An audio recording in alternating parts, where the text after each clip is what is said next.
Guten Abend, gut Nacht, mit Rosen bedeckt, mit Näglein besteckt, Schlupf unter die Deck, morgen früh, wenn Gott will, wirst du wieder geweckt.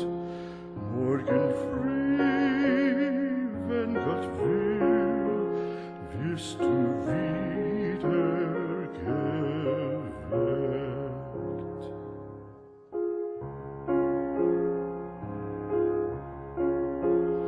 Guten Abend, gute Nacht, von Englein bewacht, die zeigen im Traum dir Christkindleins Baum.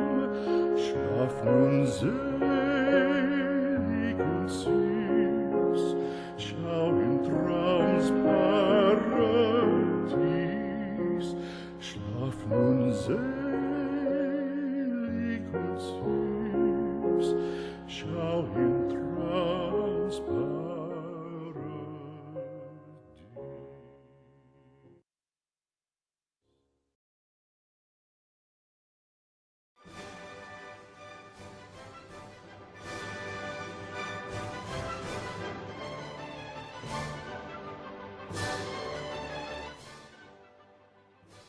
Bueno, muy buenas noches para todos y todas. Les damos una cordial bienvenida a todos los docentes participantes que se encuentran conectados por YouTube y les agradecemos nuevamente por su asistencia en este curso que hemos denominado Diseño de carreras por resultados de aprendizaje.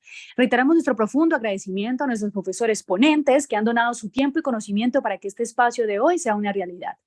Algunas consideraciones a tener en cuenta antes de empezar la jornada de esta noche. Después de la intervención se dará un breve espacio de preguntas. Los participantes pueden escribir las inquietudes en el chat de YouTube para que sean leídas al profesor por parte de la moderadora. O también pueden ingresar a la plataforma de Zoom con el link que vamos a disponer previamente. Si desean obtener el certificado de participación, este se encuentra sujeto a condiciones y deberán asistir al curso completo. Se dispondrá un link en el chat de YouTube para el control de la asistencia y será publicado a las 8:30 ambos días. La expedición del certificado, recuerden que se realizará en el transcurso de máximo 10 días hábiles. Finalmente, los invitamos a seguirnos en todas nuestras redes sociales. Nos encuentran como Corporación Penser.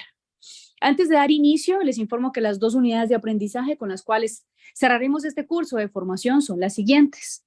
El mesocurrículo a cargo del profesor Gonzalo Fonseca, que participa desde la Universidad de Concepción en Chile.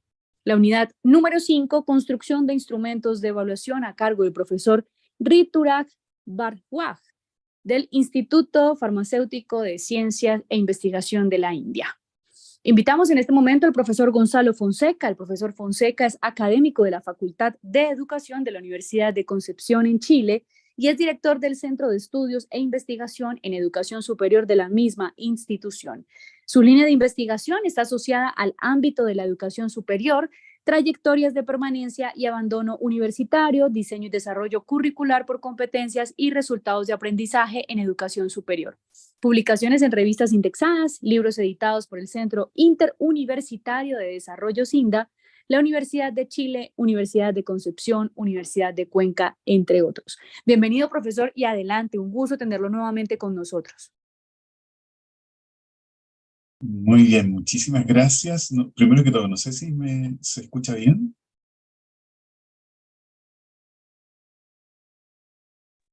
Perfecto, Sí, profesor. señor. Muy bien, muchísimas gracias. Muy bien.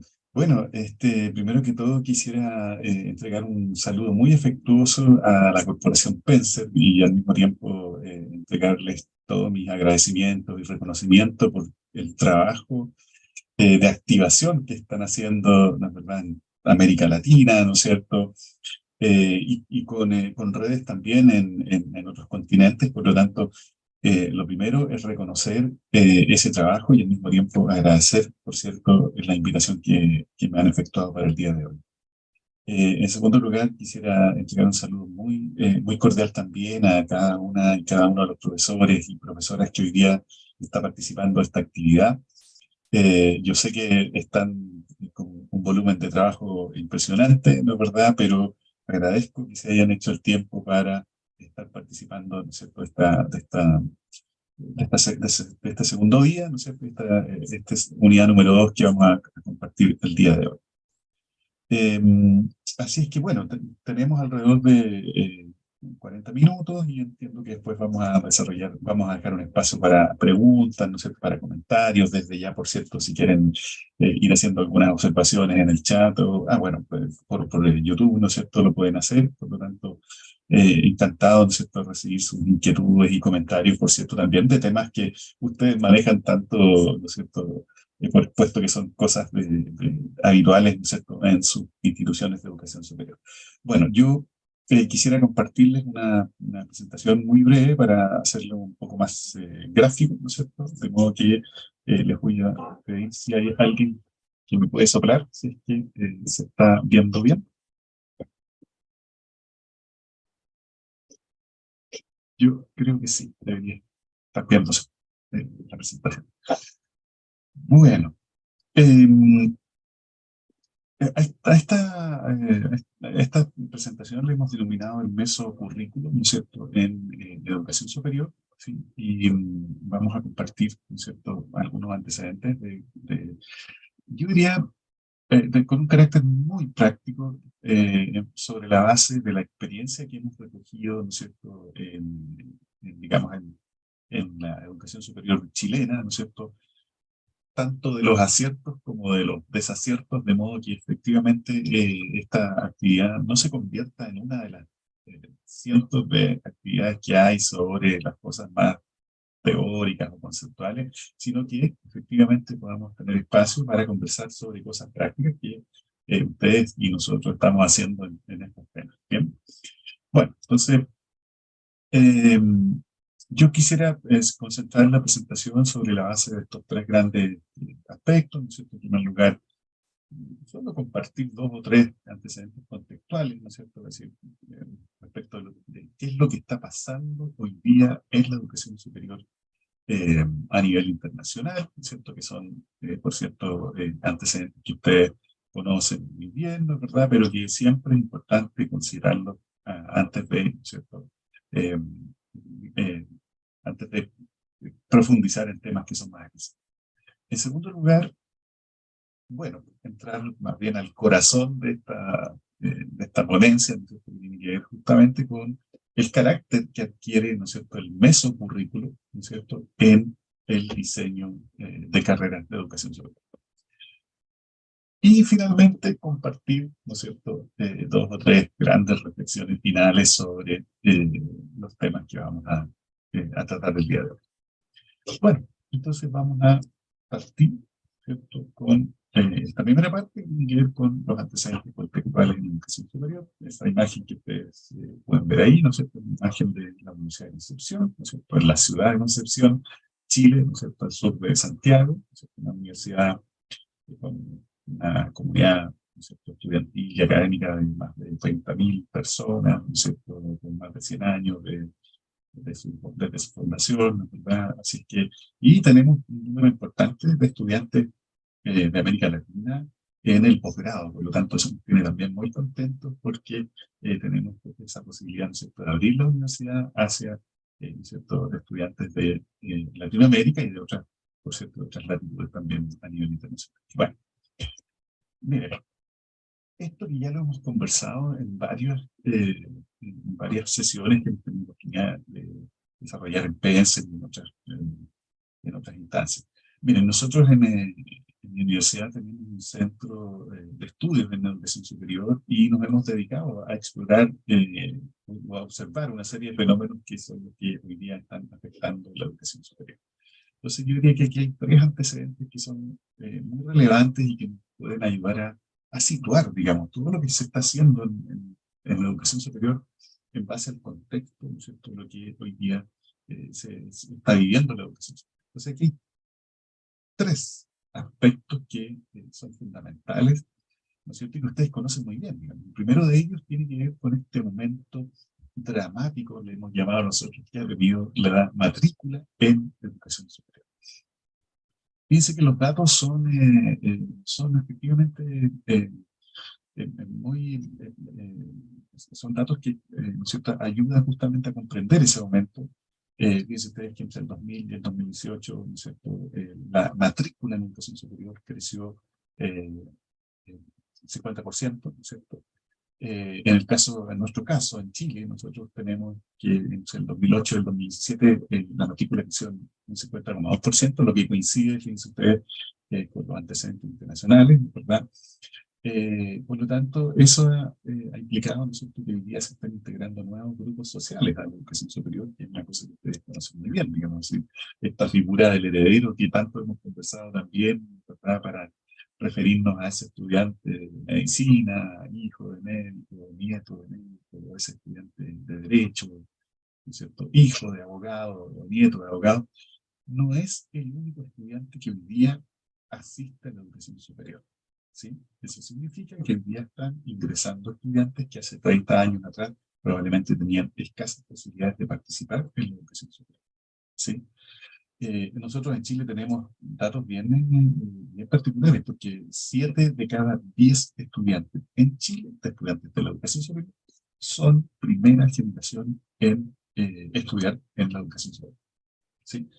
Entonces, un dato muy gráfico, ¿no es cierto?, que ayuda a entender justamente que la educación superior hoy día está llegando justamente a aquellos sectores en donde ¿no es cierto?, tradicionalmente habían estado más postergados de este nivel educativo. Y eso es muy bueno, ¿ya?, pero exige que las instituciones de educación superior desarrollen, ¿no es cierto?, acciones para considerar, ¿no es cierto?, este nuevo perfil del estudiante.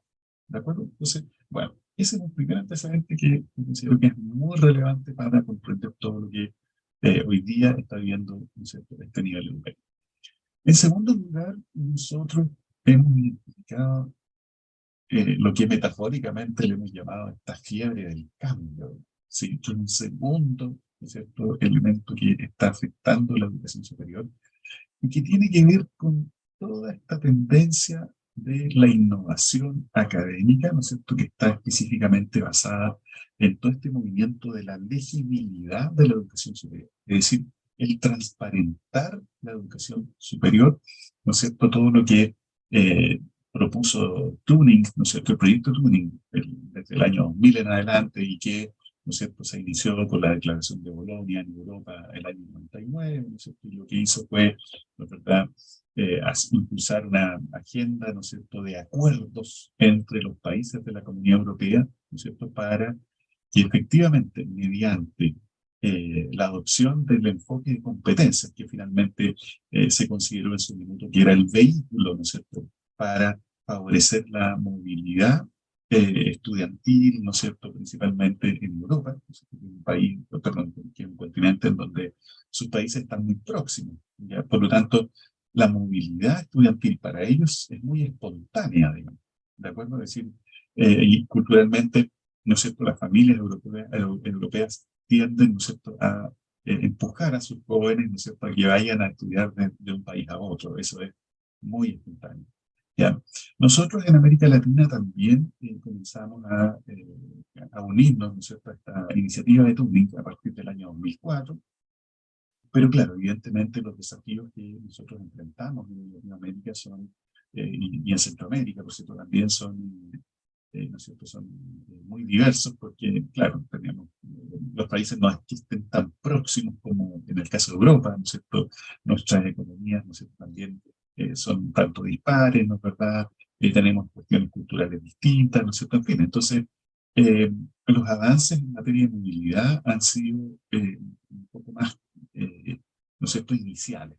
Al margen de eso, siento que conviene valorar todo lo que se ha hecho en nuestros países para favorecer justamente esa movilidad estudiantil. Bueno, ese es el segundo elemento. Y en tercer lugar, esto, ¿no es cierto?, esta agenda de cambios en materia del currículum, ¿no es cierto?, y es donde se inserta justamente lo que vamos a ver hoy día, que tiene que ver con el mesocurrículum. Este antecedente se ha visto, ¿no es cierto?, acompañada de otro movimiento, ¿no es cierto?, que se denomina la profesionalización de la docencia en la educación superior. Y que no es otra cosa más que responder a la pregunta: ¿cómo profesionalizamos la docencia que ejerce un abogado, ¿no es cierto?, que no es pedagogo, pero que ejerce docencia? ¿Cómo profesionalizamos la docencia de una ingeniera, ¿no es cierto?, que no es pedagoga, pero que ejerce docencia? ¿Cómo profesionalizamos la docencia de un médico, ¿no es cierto?, que no es pedagogo, pero que ejerce docencia? ¿De acuerdo? Entonces, todo este movimiento, ¿no es cierto?, de la profesionalización ha generado, ¿no es cierto?, que las universidades hoy día estén instalando unidades de desarrollo docente o de innovación docente, ¿no es cierto?, lo que ha venido acompañado, ¿no es cierto?, de acciones de capacitación docente, pero también de acompañamiento al aula, de seguimiento, ¿no es cierto?, en fin. Bien, por lo tanto, ¿no es cierto?, antecedente de la profesionalización de la docencia, ¿no es cierto?, ha sido también un tercer aspecto que yo consideré relevante que compartiéramos, ¿no es cierto?, eso, para comprender un poco los cambios que han ocurrido en la educación. Bien, bueno, eso es lo primero, ¿no es cierto?, para arrancar un poco sobre este tema. Entonces, bueno, pasemos ya más bien a la parte, ¿no es cierto?, más relevante de esta presentación, que tiene que ver justamente con el mesocurrículum en el diseño de carreras de educación superior, y que justamente tiene relación con lo que comentábamos anteriormente, es decir, esta fiebre del cambio, ¿no es cierto? Digamos, esta serie de esta agenda de transformaciones, ¿no es cierto?, que están viviendo los países, ¿no es cierto?, y también las propias instituciones en materia, ¿no es cierto?, del currículum de educación superior. Bueno, lo primero tal vez es comentar un poco esta distinción, que yo estoy seguro que ustedes la conocen muy bien, ¿no es cierto? En general, uno podría decir que puede distinguir estas cuatro grandes, digamos, niveles. Habitualmente esto se llama niveles donde se concreta el currículum. Y en este caso, por ejemplo, nos vamos a referir a estos niveles, ¿no es cierto?, de concreción del currículum en educación superior. Bueno, entonces, hay un primer nivel, ¿no es cierto?, que es el nivel tal vez más amplio, ¿no es cierto?, y que habitualmente se denomina macro currículum, ¿no es cierto?, a macro, o el nivel macrosistémico del currículum, ¿no es cierto? En fin, podríamos encontrarlo con nombres muy distintos, pero al margen de eso, ¿no es cierto?, no estamos refiriendo. Bueno, cuando hablamos del macro currículum, ¿no es cierto?, y que es algo que el día de ayer, de seguro, trató, ¿no es cierto?, el doctor Gabalán, ¿no es verdad? Pero cuando hablamos de este macro currículum, estamos haciendo mención, ¿no es cierto?, a las decisiones que se toman, ¿no es cierto?, respecto al currículum a nivel territorial. Entonces, ese territorio, ¿no es cierto?, puede ser no solo a nivel nacional, es decir, las decisiones del currículum que toman los países, ¿no?, sino que también esas decisiones pueden ser con un carácter supranacional, es decir, ¿cierto?, en base a un territorio que agrupa un conjunto de países, por ejemplo. Vean ustedes lo que pasó con el proyecto Tuning, por ejemplo, que Tuning Europa, por ejemplo, agrupa una serie de países, ¿no es cierto?, que forman parte de la Comunidad Europea y que adhieren justamente a ese proyecto Tuning, ¿no es verdad? Entonces, ahí tenemos un ejemplo concreto de cuando se entiende, ¿no es cierto?, este carácter supranacional, digamos, es decir, ocurriría algo similar, ¿no es cierto?, si nosotros, los países latinoamericanos, ¿no es cierto?, tuviéramos tomáramos algunos acuerdos o algunas decisiones, ¿no es cierto?, como lo que podría pasar con los marcos de cualificaciones, ¿no es cierto?, con ese carácter supranacional, ¿no es verdad?, etcétera, o de ciertos territorios, ¿no es verdad? Bueno, pero también este macro currículo hace mención a las decisiones que se toman a nivel nacional, ¿sí? Las políticas educativas, ¿no es cierto?, en este caso en educación superior, que toman los países, ¿ya? Pero es más, podría darse el caso de algunas decisiones del currículo que se toman a nivel del Estado o de las provincias o de las distintas regiones que puede tener un mismo país, digamos. ¿Sí? Sí, los países, ¿no es cierto?, en donde existen estados que tienen cierta independencia, bueno, son países que son en donde permiten que sus estados puedan tomar decisiones, ¿no es cierto?, decisiones curriculares, ¿no es cierto?, en sus diversos sistemas educativos, ya sea educación escolar, ¿no es cierto?, educación superior, ¿no es verdad? Bien. Entonces, son formas distintas, ¿no es cierto?, de entender este macro currículum, ¿no es cierto?, para que únicamente no siempre lo asociemos, ¿no es verdad?, a las decisiones nacionales sobre las cuales se toman estas decisiones. Bueno, todo esto que se decide, ¿no es cierto?, en el ámbito del macro currículum, habitualmente se focaliza, ¿no es cierto?, en las tendencias, ¿no es cierto?, en todo lo que en este caso, en la educación superior, lo que ha venido, ¿no es cierto?, implementándose en torno al enfoque de competencia y resultados de aprendizaje, en torno a las exigencias de acreditación, que no son estáticas, digamos, es decir, los países tienen, ¿no es cierto?, criterios de acreditación, pero que van generando cambios, ¿no es cierto?, con cierta regularidad, ¿no es verdad? Por lo tanto, esas decisiones afectan justamente al macro currículum, ¿no es cierto?, y que, ¿no es cierto?, son decisiones que después, ¿no es cierto?, las propias instituciones de educación superior en el mesocurrículum, que ya vamos a ver, se ven afectadas justamente por esas decisiones, ¿no es cierto?, asociadas al nivel macrosistémico. Bien, lo mismo ocurre con los marcos de cualificaciones, es decir, también son decisiones macrocurriculares que toman, ¿no es cierto?, estos territorios, ya dijimos, o países, o estados, provincias, regiones, en base, ¿no es cierto?, en este caso, a estos marcos de cualificaciones, que son instrumentos que permiten, o que pretenden, ¿no es cierto?, generar, por un lado, ¿no es cierto?, la identificación de las distintas cualificaciones en las áreas técnicas, ¿no es cierto?, en las áreas profesionales, en fin, y que eso pueda favorecer también cierto grado de movilidad entre el estudiante. Listo, esos son temas propios, ¿no es cierto?, de este macro currículum. Después hay un segundo nivel donde se concreta el currículum y que es el denominado mesocurrículum, ¿no es cierto?, o mesosistema, ¿no es cierto?, y que hace, ¿no es cierto?, alusión al nivel institucional, es decir, a las decisiones que se toman en el nivel institucional, ¿ya?, o en el nivel de corporaciones que agrupan instituciones de educación superior, ¿no es cierto?, es decir, cuando tenemos, por ejemplo, una institución de educación superior que tiene varias sedes, ¿no es cierto?, y que esas sedes, ¿no es cierto?, responden a decisiones, ¿no es cierto?, que se toman, ¿no es cierto?, desde un nivel central, llamémosle así, ¿no es cierto?, O cada sede podría incluso tener también o tomar sus propias decisiones. Eso depende justamente de la, ¿no es cierto?, la administración que tengan en esta institución. Bueno, habitualmente esto se concreta, ¿no es cierto?, en los documentos institucionales, ¿no es cierto?, en el proyecto educativo institucional, o muchas veces en los modelos educativos, en los planes de desarrollo estratégico, etc. ¿No es cierto? Las instituciones de educación superior cuentan con una serie de documentos institucionales donde se concretan justamente esas decisiones, ¿no es cierto?, respecto del currículum institucional, o del currículum de un grupo de instituciones. ¿Bien?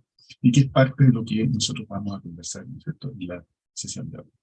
Bueno, luego hay un tercer nivel de concreción del currículum, ¿no es cierto?, de que habitualmente se conoce como microcurrículum, ¿no es cierto?, o a nivel microsistémico, ¿no es cierto?, en fin, y que hace alusión efectivamente a las decisiones del currículum que se toman a nivel de aula, ¿no es verdad?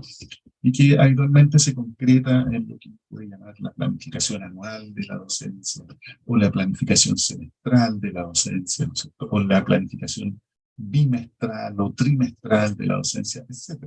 ¿Ya? Y que además queda explícita en los programas de asignatura, o en los sílabos de esa asignatura, en fin.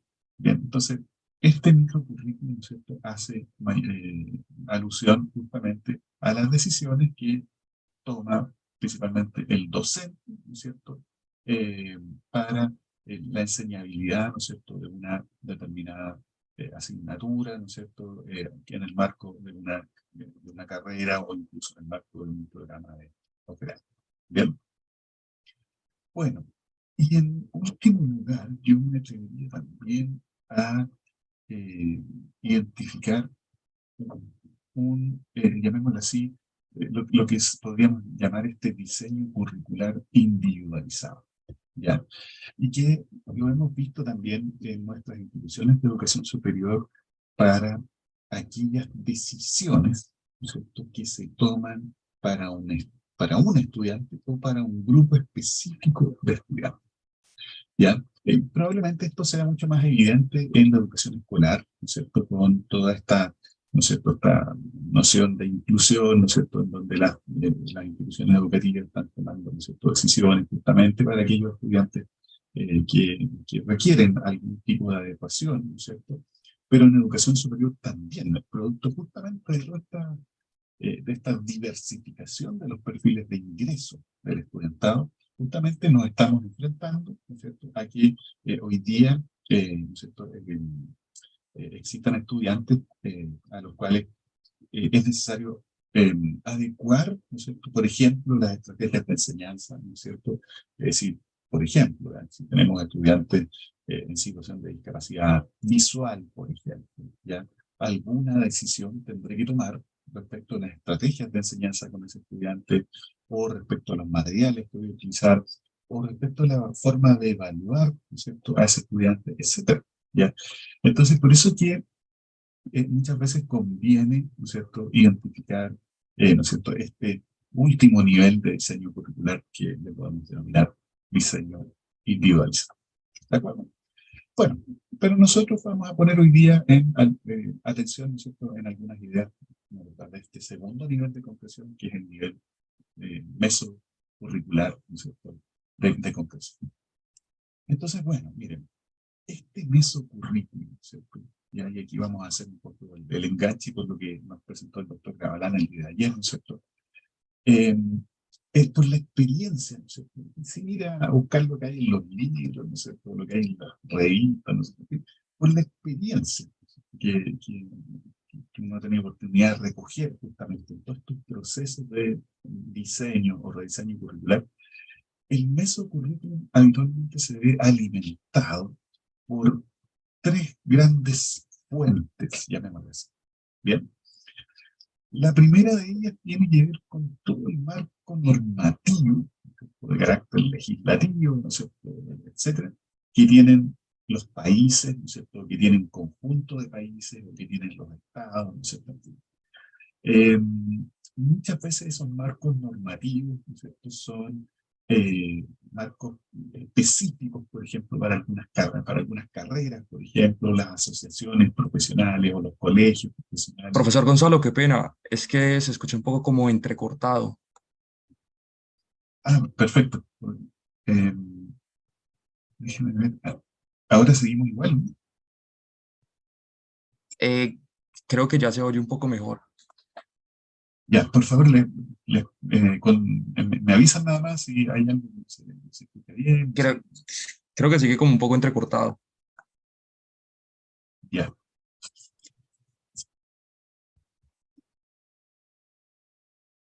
No sé.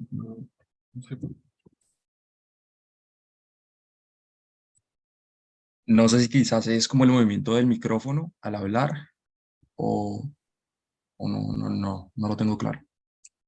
Ya, no sé ahora si me escuchan un poco mejor. Sí, se escucha un poco mejor. Ya, de acuerdo. Les voy a pedir entonces que si hay algo que no se escuchará bien, por favor me avisan nomás para tratar de resolverlo lo más Se pronto escucha posible. ¿Vale? perfecto. Ya, perfecto. Muchísimas gracias. Bueno, miren, entonces, tal como veníamos comentando, mm, efectivamente este mesocurrículum habitualmente se ve eh, alimentado justamente o estas decisiones, ¿no es cierto?, que toman las instituciones de educación superior, se ve alimentado, ya dijimos en primer lugar, por este marco normativo, que veníamos diciendo que no solo hay un marco normativo general, ¿no es cierto?, que muchas veces los países tienen regulaciones respecto de la duración de las carreras y los programas, del número de créditos, del número de horas prácticas, etcétera. Bien, eso habitualmente está regulado, ¿no es cierto?, en una buena parte de los países, pero también a veces existen regulaciones que son específicas para algunas carreras, digamos, respecto al número no sé, de horas, por ejemplo, en fin, las asociaciones profesionales, los colegios profesionales son instancias, ¿no es verdad?, eh, que alimentan justamente este mesocurrículo. En segundo lugar, yo creo que todo lo que tiene que ver con estos indicadores estratégicos, por ejemplo, asociados al campo ocupacional, cuánto se tardan los estudiantes en encontrar su primer trabajo, cuál es su remuneración, ¿no es cierto?, al primer año, al tercer año, al quinto año, ¿no es cierto?, cuál es la demanda de profesionales que hay en ciertas áreas, ¿no es cierto? En fin, eso también es clave, digamos, sobre todo porque en nuestros países, ¿no es cierto?, nosotros en Chile, por ejemplo, tenemos muchas veces dificultades justamente para tomar decisiones respecto a áreas que ya están un tanto saturadas, por ejemplo. Entonces, estamos viendo muchas veces que para una vacante están llegando 300 currículum o 300 CV o hojas de vida de profesionales, ¿no? Que necesitan ese trabajo. Bien, entonces es importante que los países se ordenen, eso también lo vamos a ver un poquito más adelante. Bien, y bueno, y finalmente están las proyecciones disciplinares. Ya también es importante que las carreras, los programas sean capaces eh, de justamente identificar esas proyecciones, ¿no es cierto? Identificar, ¿no es cierto?, todos los aspectos de la enseñabilidad, de la ingeniería. Fíjense ustedes que hay una serie ¿no es cierto?, de avances en educación en ingeniería, educación en salud, en educación en arquitectura, etcétera. Entonces, ¿no es cierto?, esos avances es muy relevante que quienes toman decisiones a nivel institucional, ¿no es cierto?, a nivel de carrera, también las puedan considerar justamente en estas decisiones, ¿no es cierto?, mesocurriculares que quedan actualmente ¿no es cierto?, explícitamente concretadas, ¿no es cierto?, en estos documentos de carácter institucional. Bien, bueno, entonces aquí yo les quisiera invitarles a ver a tener una visión más bien sistémica, ¿no es cierto?, en este mesocurrículum y a entender, me perdonan por favor tal vez si es un proceso tal vez o esta visión que se muestra demasiado funcional, digamos, pero tal vez ayuda a ordenar un poco. Bien, entonces, desde el punto de vista del diseño, ¿no es cierto?, porque habitualmente cuando uno habla del mesocurrículum, habitualmente pone atención a lo que queda escrito, a lo que queda explícito, ¿no? Bien. Pero eso es una parte, digamos, ¿no es cierto? Todas las decisiones, ¿no es cierto?, institucionales que toman las universidades, las instituciones técnicas, ¿no es cierto? En fin, es importante que tomen decisiones que orienten el diseño o el rediseño del currículum de carreras y de programas. ¿De acuerdo? Es decir, es lo que uno esperaría, ¿no es cierto?, desde el punto de vista del diseño. Es importante que las instituciones de educación superior también puedan explicitar una carta de navegación, es decir, una hoja de ruta ordenada, ¿no es cierto?, con plazos, con responsables, ¿no es cierto?, en fin, y que permita entender que todos estos procesos de diseño y rediseño curricular no pueden hacerse de un año a otro, sino que necesitan, ¿no es cierto?, también tener justamente un orden, ¿no es cierto?, en el tiempo. Y finalmente, dentro de las cosas más sensibles, por cierto, es importante que las instituciones de educación superior puedan explicitar, ¿no es cierto?, un sistema de monitoreo y evaluación del currículo. Bien, eso cada vez ha sido más frecuente, ¿no es cierto?, que todas esas acciones tal vez un tanto aisladas que se están tomando en la educación superior, bueno, que se expliciten justamente en un sistema que monitoree y evalúe el currículum, ¿no es cierto?, tanto en el proceso como el resultado.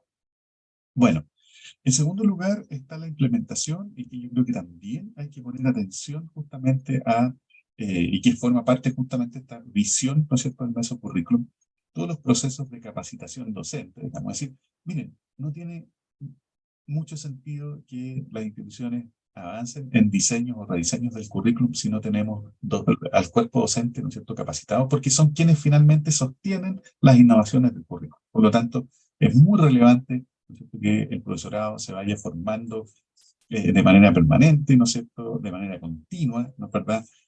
Por lo tanto, eso forma parte justamente de esta implementación. Lo mismo que la evaluación y acompañamiento docente, ¿no es cierto? Es decir, que no solo se quede únicamente en la capacitación docente, sino que además se avance justamente a evaluaciones integrales de los docentes, pero también al acompañamiento que puede hacer la institución, ¿no es cierto?, al docente, etc. Y al mismo tiempo que se implementen justamente estos modelos de monitoreo y evaluación de aprendizaje en estudiantes. Todo lo que nosotros hemos denominado en la experiencia chilena estos perfiles intermedios que vamos a ver enseguida. Y respecto a la evaluación, ¿no es cierto?, claro, es importante, ¿no es cierto?, acceder justamente a indicadores de eficiencia terminal, ¿no es cierto?, respecto a los perfiles de egreso, ¿no es cierto?, pero al mismo tiempo las instituciones de educación superior tienen que generar evaluaciones del plan de estudios, ¿no es cierto?, por distintos agentes, digamos, por docentes, por los estudiantes, por empleadores, por egresados, ¿no es cierto? Y eso permite justamente acceder a una evaluación desde distintos agentes, ¿no es cierto?, que favorezca la toma de decisiones, la actualización de los planes de estudio, ¿no es cierto? Bueno, entonces esa visión, ¿no es cierto?, sistémica que comentábamos recientemente. Entonces, miren, aquí hay dos o tres cosas que son relevantes para comprender todo lo que estamos haciendo, ¿no es cierto?, en materia de educación superior. Miren, nosotros habitualmente yo quisiera invitarles aquí a que hiciéramos la distinción entre un perfil profesional, ¿no es cierto?, un perfil de egreso, ya, un perfil intermedio y un perfil de ingreso. El perfil profesional, ¿no es cierto?, es aquel que se logra, ¿no es cierto?, o que se evidencia, ¿no es cierto?, un profesional que ya tiene 10, 15 años de experiencia. Es decir, un egresado que termina una carrera, ¿no?, después de 5 años, es muy difícil que pueda evidenciar un perfil profesional con un nivel de profundidad, ¿no es cierto?, tal que en comparación con aquel profesional que lleva, ¿no es cierto?, 5 o 6 años ejerciendo o 10 años ejerciendo la profesión. Entonces, por eso que es importante hacer la distinción entre el perfil de ingreso y el perfil profesional. Sí, ¿no es cierto?, en las universidades chilenas sí se considera este perfil profesional, ¿ya? Pero derechamente se pone el foco en aquello que es capaz de demostrar un estudiante al finalizar su carrera. Entonces, este perfil de egreso, que no es más que un conjunto de competencias o un conjunto de resultados de aprendizaje que tiene que evidenciar un estudiante al final de su carrera. Listo. Bien, nosotros por lo menos entendemos el perfil de egreso de esa manera, ¿bien?, como un conjunto de competencias para aquellos planes de estudio que están basados en competencias, o un conjunto de resultados de aprendizaje para aquellos planes que están basados en resultados de aprendizaje. Bueno, pero también nosotros hemos ido identificando perfiles intermedios, digamos, es decir, aquello que se espera que el estudiante evidencie en una parte intermedia de su carrera. Bien, entonces esto nos ha permitido justamente acceder a evaluaciones, ¿no es cierto?, de estos perfiles intermedios de los estudiantes y, ¿no es cierto?, tomar decisiones con aquellos estudiantes que no están logrando este perfil intermedio, por ejemplo. Es decir, de modo que se tomen decisiones oportunas y no nos enfrentemos a ese estudiante que está en cuarto o quinto año y uno dice, bueno, ¿cómo, cómo está hoy día en cuarto o quinto año? ¿No es verdad? Entonces, estos perfiles intermedios, ¿no es cierto?, ayudan justamente a hacer evaluaciones oportunas de modo que ese estudiante, ¿no es cierto?, vaya avanzando con el logro, ¿no es cierto?, de esas competencias o resultados de aprendizaje que están explícitos, ¿no es cierto?, para este perfil.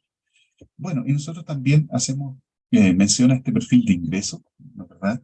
Y que no es una mera declaración nomás, digamos, o sea, uno podría caer en eso, en que las universidades o las carreras declaren un perfil de ingreso y punto. ¿Ya? El perfil de ingreso ya tiene como propósito que la carrera identifique cuál es el conjunto, ¿no es cierto?, de competencias o de aprendizajes que son necesarias para que un estudiante inicie sus estudios universitarios. ¿Ya? Entonces, lo que tienen que hacer las carreras ahí es tomar decisiones. Es decir, si yo evalúo, ¿no es cierto?, al grupo de estudiantes de ingreso 2023 y me doy cuenta que el 30% no tiene o no cumple con ese perfil de ingreso, bueno, ¿cuáles son las decisiones que toman las instituciones para que ese 30% pueda justamente alcanzar ese perfil de ingreso, puesto que es el conjunto de aprendizajes que son claves para iniciar sus estudios? ¿De acuerdo? Entonces, eso es una forma justamente de dinamizar estos perfiles de ingreso y no entender que es una mera declaración, ¿no es cierto? Nada más.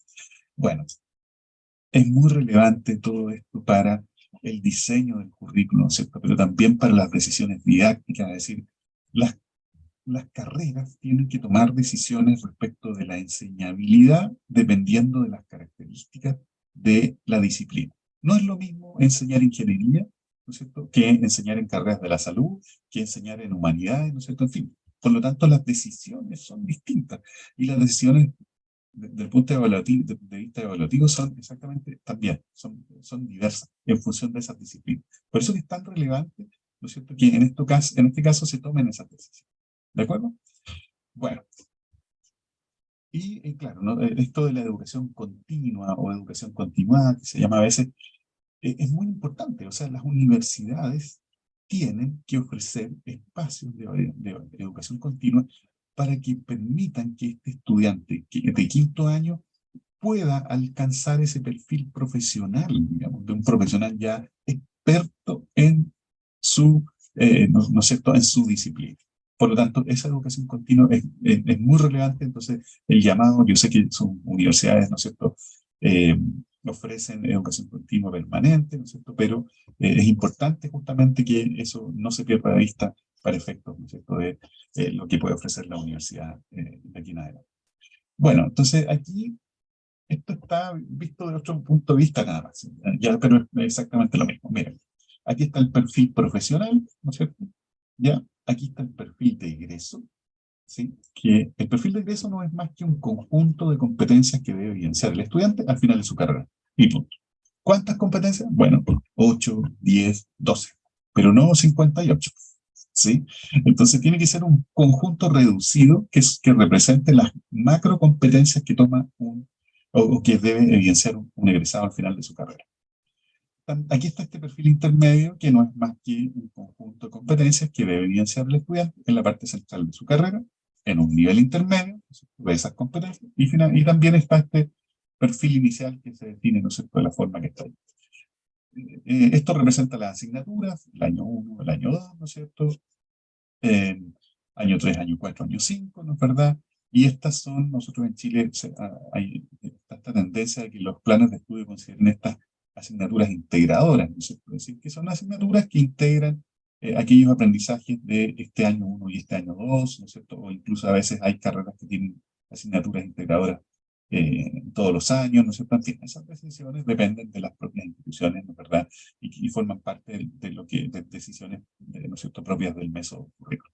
Bien, entonces, este perfil inicial, que es distinto al perfil de ingreso, ¿no es cierto? Aquí, para efectos de lo que estamos viendo aquí, este perfil inicial, que son aquellas grandes competencias, ¿no es cierto?, que uno quisiera evidenciar en el estudiante, ¿cierto?, en un nivel inicial, ¿no? O sea, en el primer y segundo año, son las que dan origen a estas asignaturas, digamos. O sea, este conjunto de competencias, en un nivel inicial, da origen a estas asignaturas. Lo mismo, este perfil intermedio, ya que está declarado como un conjunto de competencias, ¿no es cierto?, en un determinado nivel, que en este caso un nivel intermedio, da origen a este conjunto de asignaturas, y el perfil de egreso, ¿no es cierto?, uno esperaría que las carreras, ¿no es cierto?, cuenten con una actividad, llamémosla así, de habilitación profesional, que puede ser una práctica, que puede ser un internado, que puede ser un proyecto, etcétera, en donde el estudiante evidencia, ¿no es cierto?, las competencias que ha tenido oportunidad de desarrollar durante su formación en un contexto real. Esta actividad de habilitación tiene que ser en un contexto real. ¿De acuerdo? Entonces, bueno, esto, ¿no es cierto?, es un esquema que representa justamente lo que habíamos conversado de los perfiles, ¿no es cierto?, de profesional, de egreso, intermedio, ¿no es cierto?, etcétera. Bien. Bueno, y para llegar, ¿no es cierto?, a dos o tres reflexiones finales que yo quisiera compartir con ustedes. Miren, eh, eh, dos o tres cosas que son importantes. La motivación que tiene el estudiantado para avanzar en sus carreras, ¿no es cierto?, habitualmente se ve alimentada de las metas. Es decir, por eso es tan importante que el estudiantado tenga un proyecto de vida claro. Porque ese proyecto de vida les empuja, les motiva a salir adelante, les motiva a continuar, les motiva digamos, a tolerar el fracaso y a entender que se pueden equivocar, por cierto.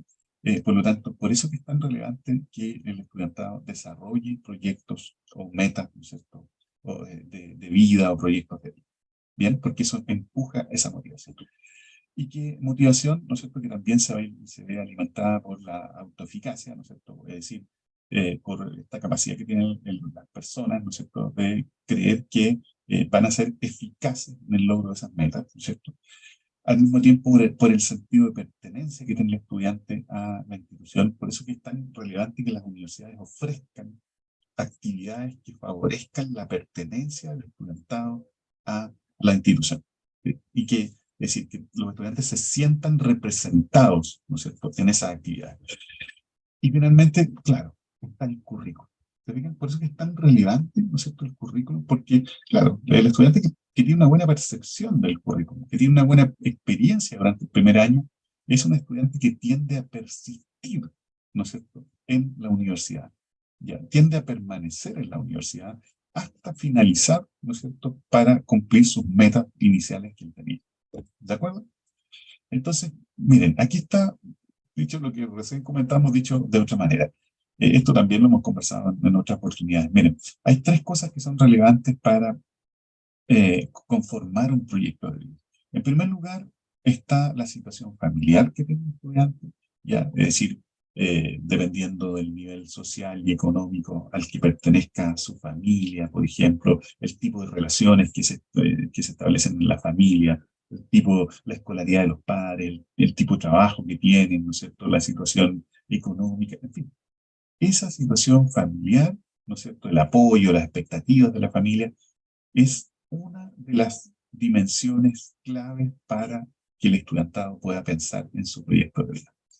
En segundo lugar están las habilidades y capacidades del estudiante. Es decir, esas habilidades y capacidades individuales, ¿no es cierto?, del estudiantado también son claves para ayudarle a pensar en ese proyecto de vida. Y finalmente está la educación previa, es decir, lo que se hace en la educación secundaria, ¿sí? Por eso es tan relevante la orientación vocacional en los estudiantes de la secundaria. Eso permite que el estudiante piense en su proyecto de vida, se trace metas, se comprometa, ¿no es cierto? En fin. Y cuando la experiencia universitaria es buena, eso puede incidir en la meta, en los compromisos, ¿no es cierto? En fin, y puede incidir favorable o desfavorablemente. Es decir, nosotros tenemos acá datos de estudiantes que llegan a primer año de universidad con unas expectativas altísimas, pero terminan su primer año de universidad con unas expectativas bajísimas, digamos. Y es porque el primer año de universidad, o la experiencia que ellos tuvieron en ese primer año, fue una experiencia deficiente. Pero al mismo tiempo, tenemos el caso de estudiantes cuyas metas son muy bajas, con bajas expectativas, muy descendidas, pero producto de una buena experiencia universitaria, sus metas, ¿no es cierto?, al final del primer año aumentaron considerablemente. Bien, entonces, díganme ustedes si la universidad no tiene, ¿no es cierto?, incidencia, ¿no es cierto?, en, justamente en esas metas. Bueno, dos o tres cosas aquí a nivel de sistemas, de reflexiones finales a nivel de sistemas. Lo primero es que los países tienen que ordenar la oferta de educación superior. ¿Ya? Justamente porque un proyecto de vida no necesariamente es pensar únicamente en llegar a la educación superior, porque en la práctica tampoco puede serlo. Bien, entonces, los países tienen que comprender que los proyectos de vida que tienen las personas, los jóvenes, los estudiantes, pueden ser muy diversos y tienen los estados, de algún modo, los países tienen que ofrecer cabida para todos esos proyectos de vida. En segundo lugar, bueno, aquí nos estamos enfrentando a las actuales aspiraciones generacionales que tienen los jóvenes hoy día. Esta cercanía con el emprendimiento, con los influencers, con los youtubers, ¿no es cierto? En fin, puesto que, claro, ellos sienten que no necesariamente se tiene que estudiar para alcanzar el éxito, ¿no es cierto?, o la realización personal. Entonces, ahí también nos estamos enfrentando a ciertas tensiones al respecto. Hay que repensar el currículo escolar, es excesivo, ¿no es cierto?, es burocrático, está muy parcelado, ¿no es cierto?, en fin. Entonces los países tienen que pensar, ¿no es cierto?, en digamos, tienen que repensar el currículo justamente de la educación escolar. Todavía tenemos ruptura entre secundaria y educación superior, aun cuando han habido esfuerzos importantes por avanzar. Y lo último es que, claro, los colegios puedan desarrollar orientación vocacional efectiva en la educación escolar. ¿Sí? Yo sé que muchas veces está, ¿no es cierto?, en fin, pero pareciera ser que por algún motivo no está dando resultados. Bueno, y a nivel de instituciones de educación superior, claro, esta visión integral del currículum, nosotros tenemos varios estudios en donde el estudiante prefiere, ¿no es cierto?, que existan menos innovaciones, tal vez menos apoyos por extracurriculares y que las acciones se concentren en esta visión integral del currículum. Es decir, de qué manera el plan de estudios puede favorecer la persistencia o la permanencia del estudiantado en la carrera y que pueda, ¿no es cierto?, llegar a terminar justamente exitosamente esa carrera. Reorientación vocacional permanente, es decir, de qué manera, ¿no es cierto?, las carreras pueden ofrecer esa reorientación, ¿no es cierto?, sobre todo aquellos estudiantes que pueden tener conflictos vocacionales porque no están estudiando aquellas carreras que ellos quisieran estudiar. Y finalmente, todo lo que tiene que ver con la transferencia del conocimiento, bueno, la investigación derechamente no está llegando, ¿no es cierto?, donde tiene que llegar, por lo tanto, también ese es un gran desafío, ¿no es cierto?, que tienen las instituciones de educación superior hoy día. Bien, bueno, y finalmente, claro, todo esto que tiene que ver con la significancia que tiene el currículum, ¿no es cierto?, para la vida cotidiana del estudiantado, digamos así, el sentido que tiene el currículum para el estudiante. Entonces también es algo para lo que las instituciones de educación superior tienen que reflexionar, sobre todo en este nivel mesocurricular. Bueno, muchísimas gracias por su participación y estoy atento, ¿no es cierto?, a algunos comentarios y preguntas que quisieran efectuar. Vamos a dejar de compartir aquí.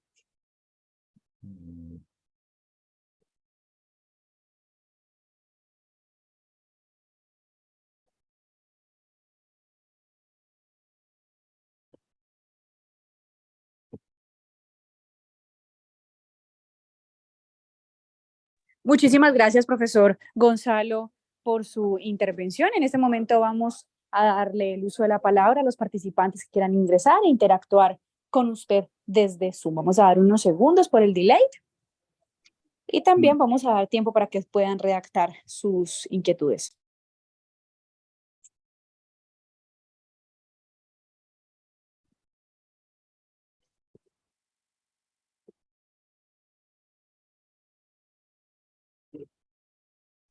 Hay una pregunta del profesor de la profesora Estrella, que dice, ¿cómo ustedes en Chile evalúan el perfil de ingreso? Perfecto. Lo vamos respondiendo de inmediato, si te parece. Sí, de una vez podemos ir contestando. Perfecto, muy bien. Muchísimas gracias por la pregunta, muy interesante. La verdad es que la respuesta es muy concreta, ¿no es cierto?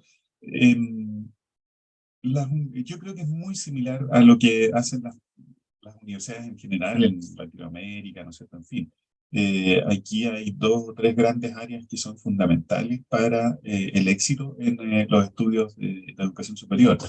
En primer lugar, todo lo que tiene que ver con el desarrollo del pensamiento lógico-matemático, por ejemplo, es muy relevante, ¿no es cierto? Y es un área que en la universidad chilena es, ¿no es cierto?, clave, es una de las áreas comunes que vamos a encontrar en prácticamente todas las universidades de Chile. En segundo lugar, está todo lo que tiene que ver con el desarrollo, ¿no es cierto?, de las competencias comunicacionales, ¿no es cierto?, ¿no es cierto?, escritas, habladas, ¿no es cierto?, en fin, por lo tanto, esa es la segunda dimensión. Y hay una tercera dimensión que tiene que ver con lo más, ¿no es cierto?, transversal, con aquellas competencias, ¿no es cierto?, asociadas al pensamiento crítico, por ejemplo, a, un poco eh, eh, a la emocionalidad, ¿no es cierto?, en fin, ¿ya? Y que también es una tercera, digamos, una tercera dimensión que es habitualmente muy considerada dentro de las evaluaciones que aplican las universidades al inicio de los estudios de los estudiantes, ¿no es cierto?, en educación superior. Bueno, y esos resultados, ¿no es cierto?, no tienen que quedar guardados ahí nada más en la oficina, ¿no es cierto?, sino que son resultados que tienen que permitir tomar decisiones, ¿no es cierto?, en función de esos resultados, ¿sí? Bueno, aparte de eso, se me olvidó decirles que esas son evaluaciones de carácter institucional, pero hay muchas carreras, ¿no es cierto?, que aparte de esas evaluaciones que son institucionales, también, ¿no es cierto?, aplican evaluaciones que son más específicas. Bien, pero el tratamiento es exactamente el mismo. Es decir, los resultados son resultados que se toman justamente, o son resultados que permiten tomar decisiones oportunas respecto del perfil de ingreso de los estudiantes.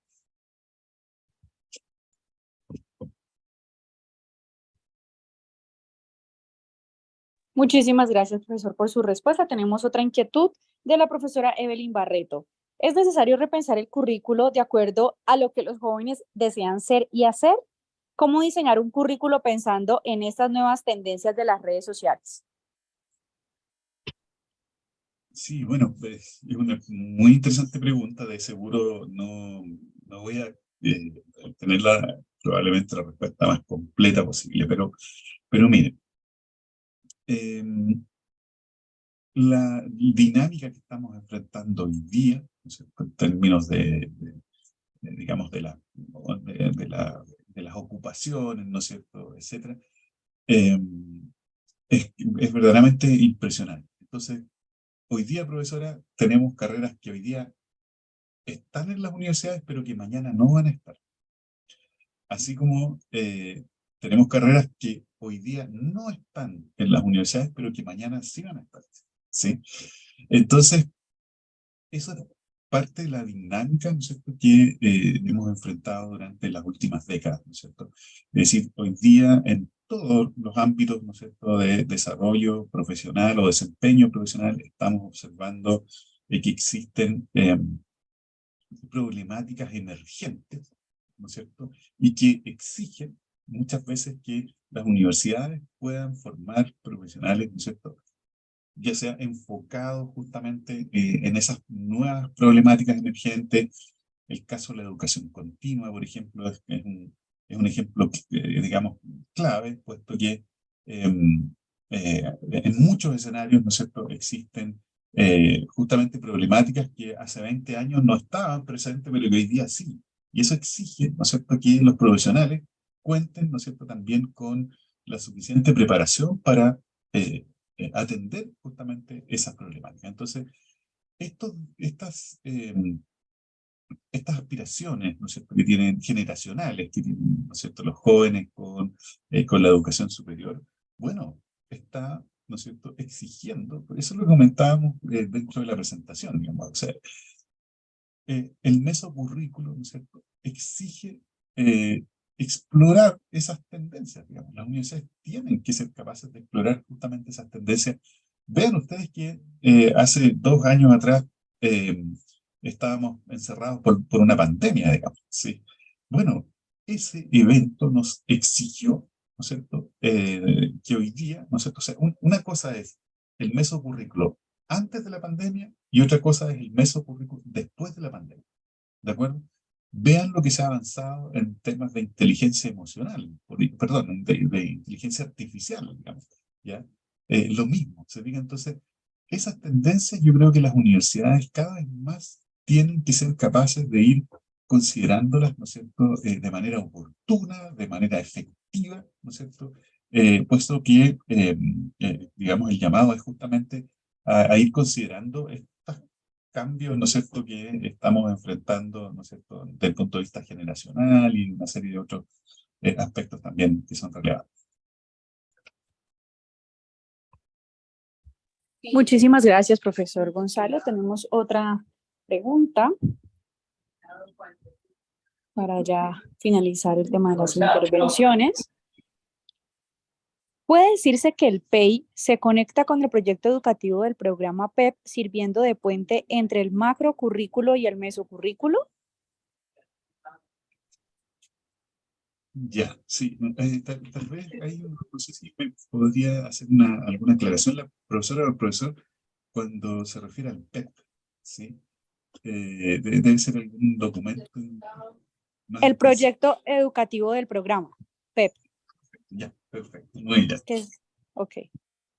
Sí, bueno, es decir, miren, es tan importante que las instituciones tomen decisiones oportunas, porque nosotros en Chile, cuando recién comenzamos con toda esta agenda de cambios, nos pasó que teníamos carreras, ¿no es cierto?, o programas que iban avanzando a una velocidad mucho mayor que la velocidad a la cual avanzaba la institución. ¿De acuerdo? Entonces eso implicó, ¿no es cierto?, que cuando la institución comenzó a tomar decisiones, las carreras habían avanzado un tramo considerable y que después les obligó a retroceder. Y eso genera, ¿no es cierto?, mucho conflicto, genera desgaste, genera inquietudes, ¿no es cierto?, etcétera, por razones obvias, ¿no? ¿Verdad? Por eso que es tan importante que las instituciones tomen estas decisiones de manera oportuna, de forma ordenada, ¿no es cierto?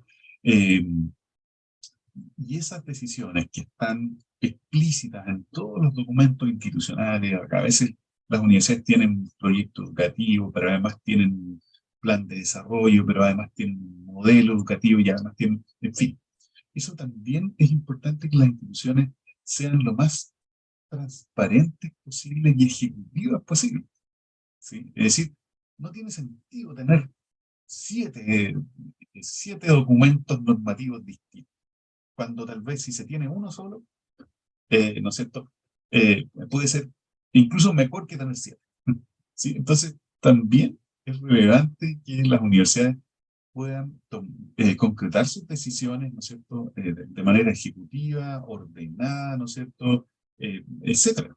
Bien, entonces, también el llamado, ¿no es cierto?, justamente a que todos estos documentos normativos sean ejecutivos, digamos, y no sean un tratado sobre ciertas cosas. Entonces, efectivamente, a partir de la pregunta que hace, ¿no es cierto?, la profesora o el profesor, efectivamente, estos proyectos de carrera, ¿no es cierto?, tienen que alimentarse de los grandes acuerdos que tiene la institución, digamos, ¿sí? O sea, si la institución tiene acuerdos respecto de los años de duración de las distintas carreras, o sea, hay acuerdos respecto del número de créditos de las carreras, o sea, hay acuerdos del número de prácticas, en fin, y que están acordadas de manera institucional. Bueno, es decir, esos planes de estudio, esas carreras tienen que tomar, ¿no es cierto?, decisiones y tienen que verse permeadas, por ejemplo, ¿no es cierto?, en lo que las decisiones de las carreras en función de lo que está explícito en el proyecto educativo. El caso de las competencias genéricas, por ejemplo, que son institucionales, es decir, y que es el sello de la institución, ¿ya?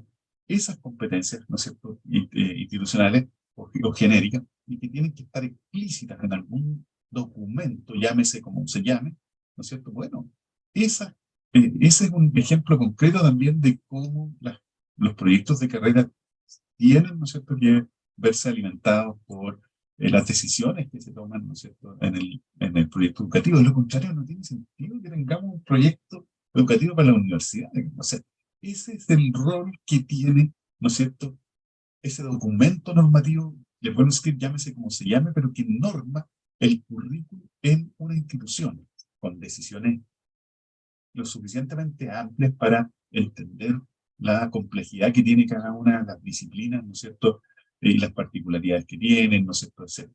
Bien, así que efectivamente el vínculo entre ambos instrumentos es verdaderamente, digamos, muy coherente, ¿sí? Eso es.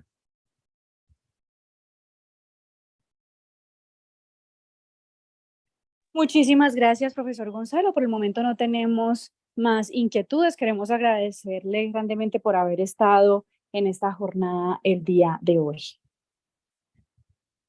Muy bien, muchísimas gracias. Un honor nuevamente para mí y les deseo muchísimo éxito en la jornada que continúa el día de hoy. Muchas gracias. Bueno, en este momento invitamos a pasar a nuestro siguiente ponente, el profesor Rituraj Bharadwaj, Associate Professor con Principal Raman Institute of Pharmaceutical Science and Research, Assam, India. Educational qualifications, Doctor of Philosophy, PhD from Gauhati University, Assam, India, Master of Pharmacy with specialization in pharmaceutics from Dibrugarh University, Assam, India. Postgraduate Diploma in Drug Regularity Affairs from Bioinformatics Institute of India, New Delhi. Postgraduate Diploma in Human Resource Management from CODL, Tezpur University, Assam, India. Postgraduate Advanced Diploma in Biomedical Science and Basic Clinical Research from Gauhati University, Assam, India. Bachelor of Pharmacy, B.Pharm from Dibrugarh University, Assam, India. Welcome, Professor. Go ahead.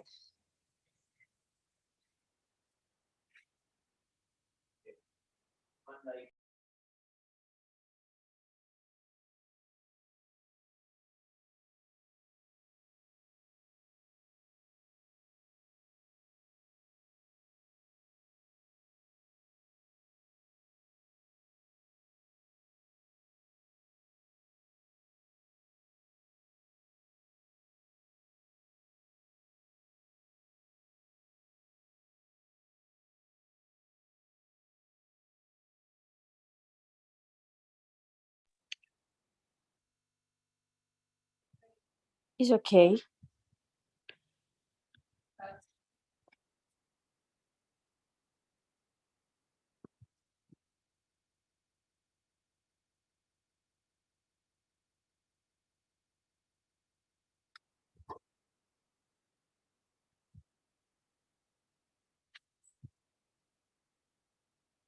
We can listen to you, Professor Rituraj.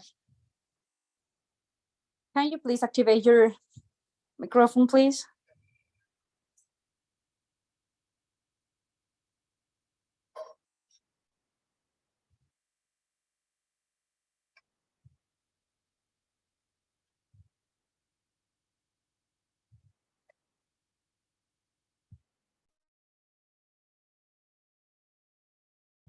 No, sir, we can't hear you. Not yet.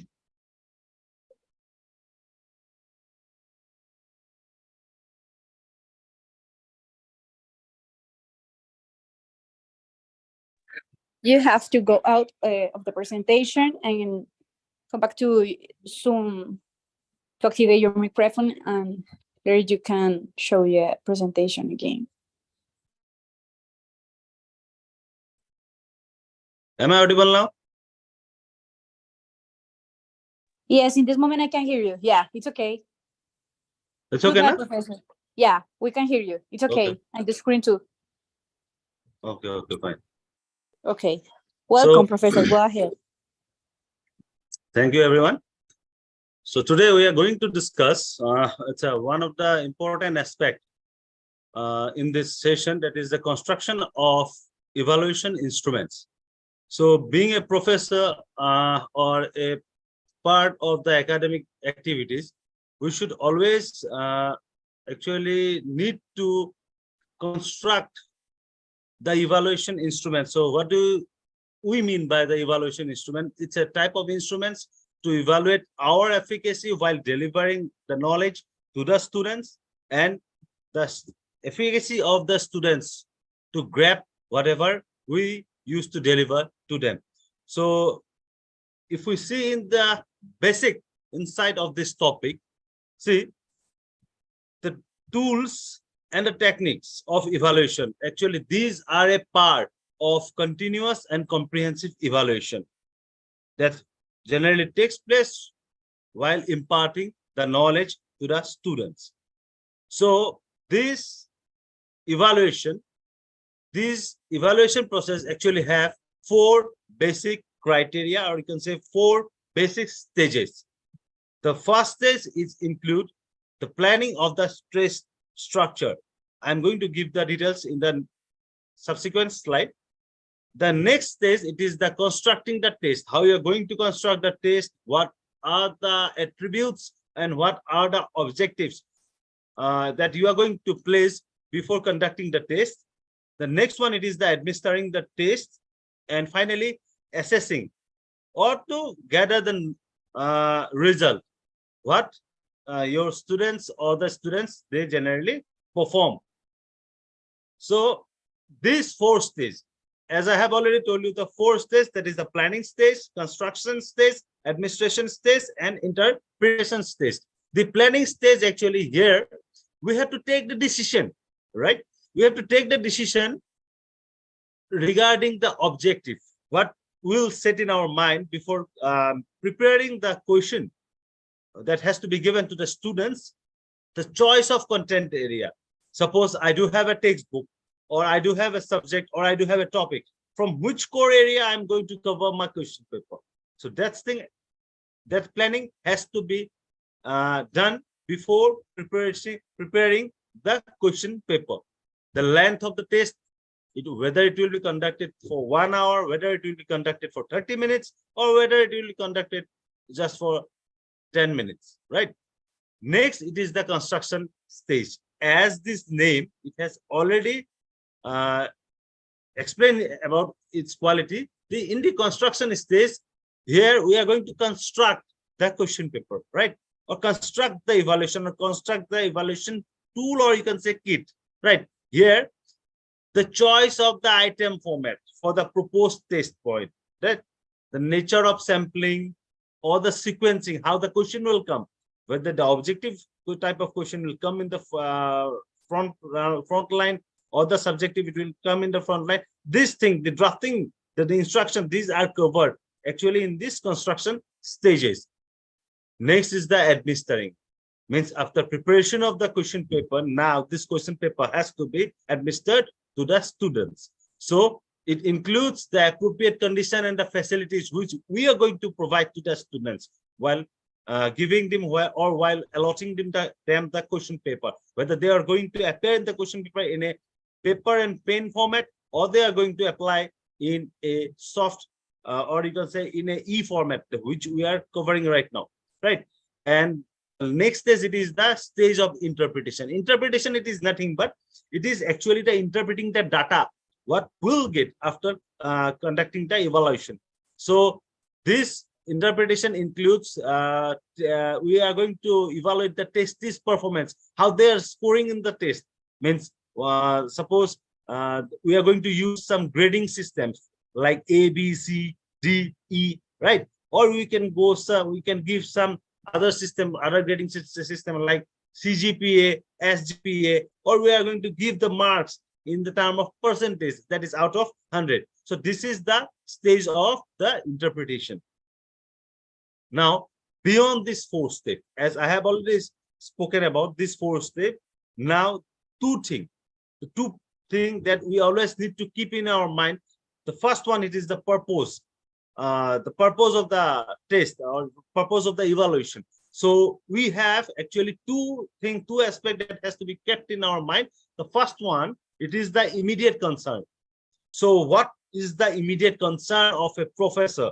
So immediate concern while conducting a test or while constructing an evaluation kit, it includes whether the test procedure, what procedure we have followed, whether the test procedure and the test, it is or they are dependable in terms of objective measurement. Means the test, what we have conducted, whether they are as per the objective set in our mind, or they are diverting, or they are getting distracted from our objective. That is the first immediate concern that should be in the mind of a professor. And the next one, it is the long-term concern. Suppose we do have a casual method, or we do have a stereotypical method, means we have a pattern of question paper, we have a pattern of test. Every year we used to conduct the test in this way. So now for a long term, suppose the question or the test that they has been conducted for a long term. So for the long term, what we can get or what information we can get from the long term, or what are our concern in the long term? See, it is not always necessary that we are going to get a good question paper, or we are going to get a good outcome of all our objectives. Many a times we do make some sort of mistakes while constructing these evaluation kits. So in a long term, how it will benefit us? It will actually helps, or it will actually direct in forming the reformative, right? It gives, or it opens the scope for improvement in the examination procedure. Suppose this year the question paper, we made some mistake, means while partitioning the type of the area, we have made some mistakes. So this mistake may not be, or this type of mistakes may not be continued in the subsequent years. So these are the two important purposes of this test. Now, while planning the test, we involve basically 7 criteria. The first one actually is the professor or the person need to be thorough with the textbook, with the reference book, with the journals, or from wherever he has covered the area. That is the first and basic part. Now, the thing is that weightage has to be given. Where? See, weightage has to be given in the different content area. Now, suppose if I take the subject of chemistry, right? So here we do have different aspects, right? Like your inorganic chemistry, organic chemistry, medicinal chemistry, synthetic chemistry. These are different parts, right? So where I am going to give the weightage in preparing the question paper. Now, which core area, right? Apart from that, weightage to be given in a different objective. Objective means that what we have kept in our mind, whether we have I want to assess whether my students have learned how to synthesize a chemical, how to synthesize a molecule, or how to apply a molecule. That is the application chemistry part, right? So this thing that the professor, he has to keep in his mind, before constructing the question paper, right? Next, the weightage to be given in a different form of question that has to be decided, right? So if I am going to conduct a test for suppose 30 marks. Now in this 30 marks, how many marks I'm going to give for the objective type of questions? Means basically these objective type of questions, they generally takes less time because a student don't need to write it, right? So what is the amount? Suppose 30 minutes I have allotted to the students, and I have allotted 30 marks. So in this case, this 30 marks has to be covered within this 30 minutes. So in this area, suppose I have kept 5 marks as an objective and remaining 25 marks as a subjective. So we all know that it is very hard to write for 25 minutes, 25 marks in suppose 30 minutes. In that case, we need to frame, we need to make our evaluation method or evaluation kit or evaluation tool accordingly, right? So weightage, apart from the weightage, has to be given in the different categories and the different levels, and total marks distribution, the marks tally, all these things actually, this has to be kept in the mind while planning for a test. Now, preparation of the test item. So this test item, this preparation, it have 5 parts. The test item itself, right? The direction to the test item, the direction for administration, the direction for scoring and analysis. So let's go in the brief. The first thing, it is the preparation of the test item. What do you mean with this, or what I want to express here? See, we as a professor, we have to choose the appropriate item or the test situation, right? Now, this test situation, it should be, or it should have a specified objective. This specified objective in a specific content area. I have already spoken regarding this. Again, I am going back to my given example. Suppose for chemistry, I want to evaluate whether my students has learned how to apply the chemistry for suppose preparation of a particular product, right? So in this case, what I need to do in this case particularly, I have to objectify that thing in my mind while setting up the question paper, so that I can make the question accordingly, right? So easy items here, suppose while making this test kit here, suppose application of chemistry, I have asked for 5 questions. Now while preparing the test, I also need to keep something in my mind. Suppose easy items or easily solvable questions need to be given in the first part, while the tougher question can be given in the last part.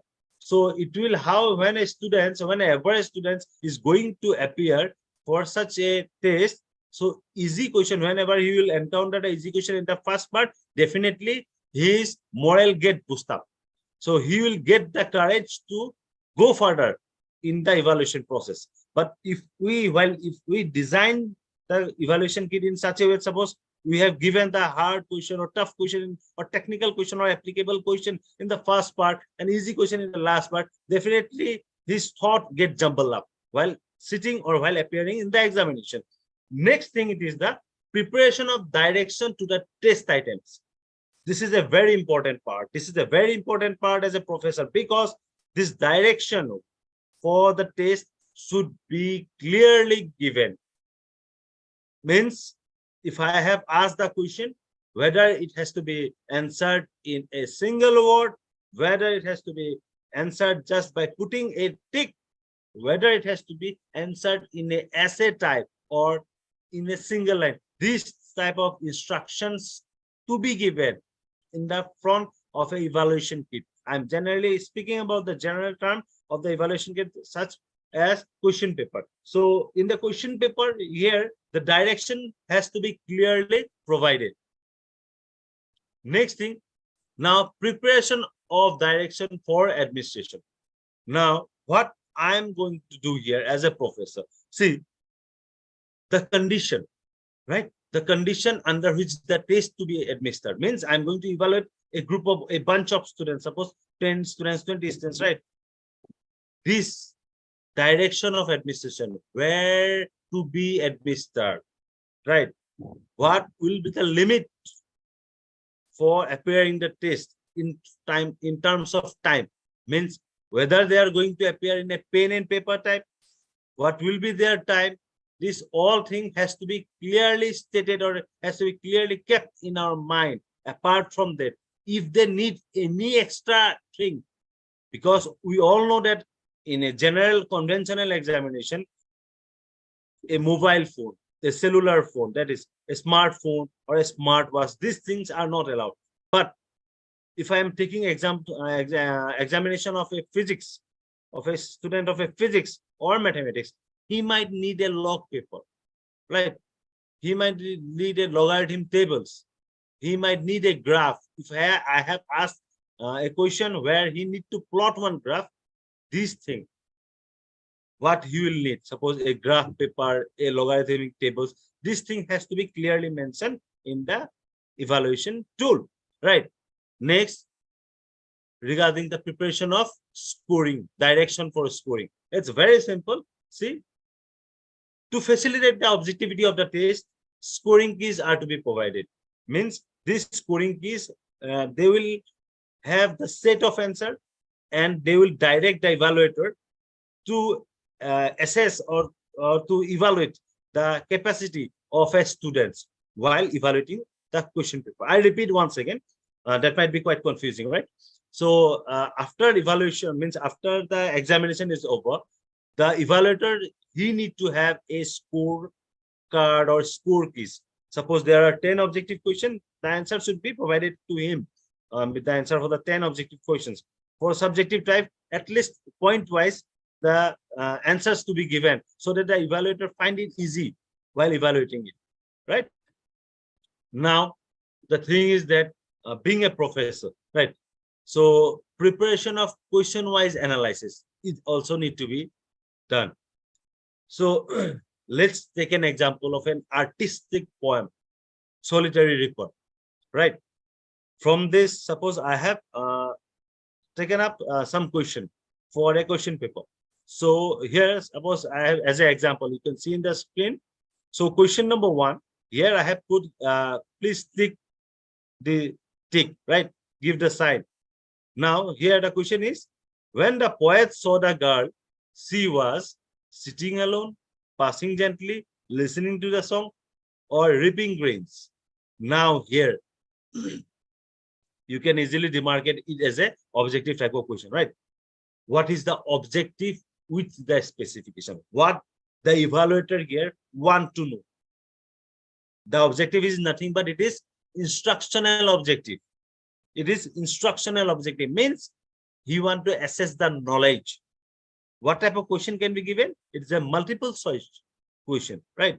In the next question, if you see in the part B here, in the part B, the music in my heart I bore, long after it was heard no more.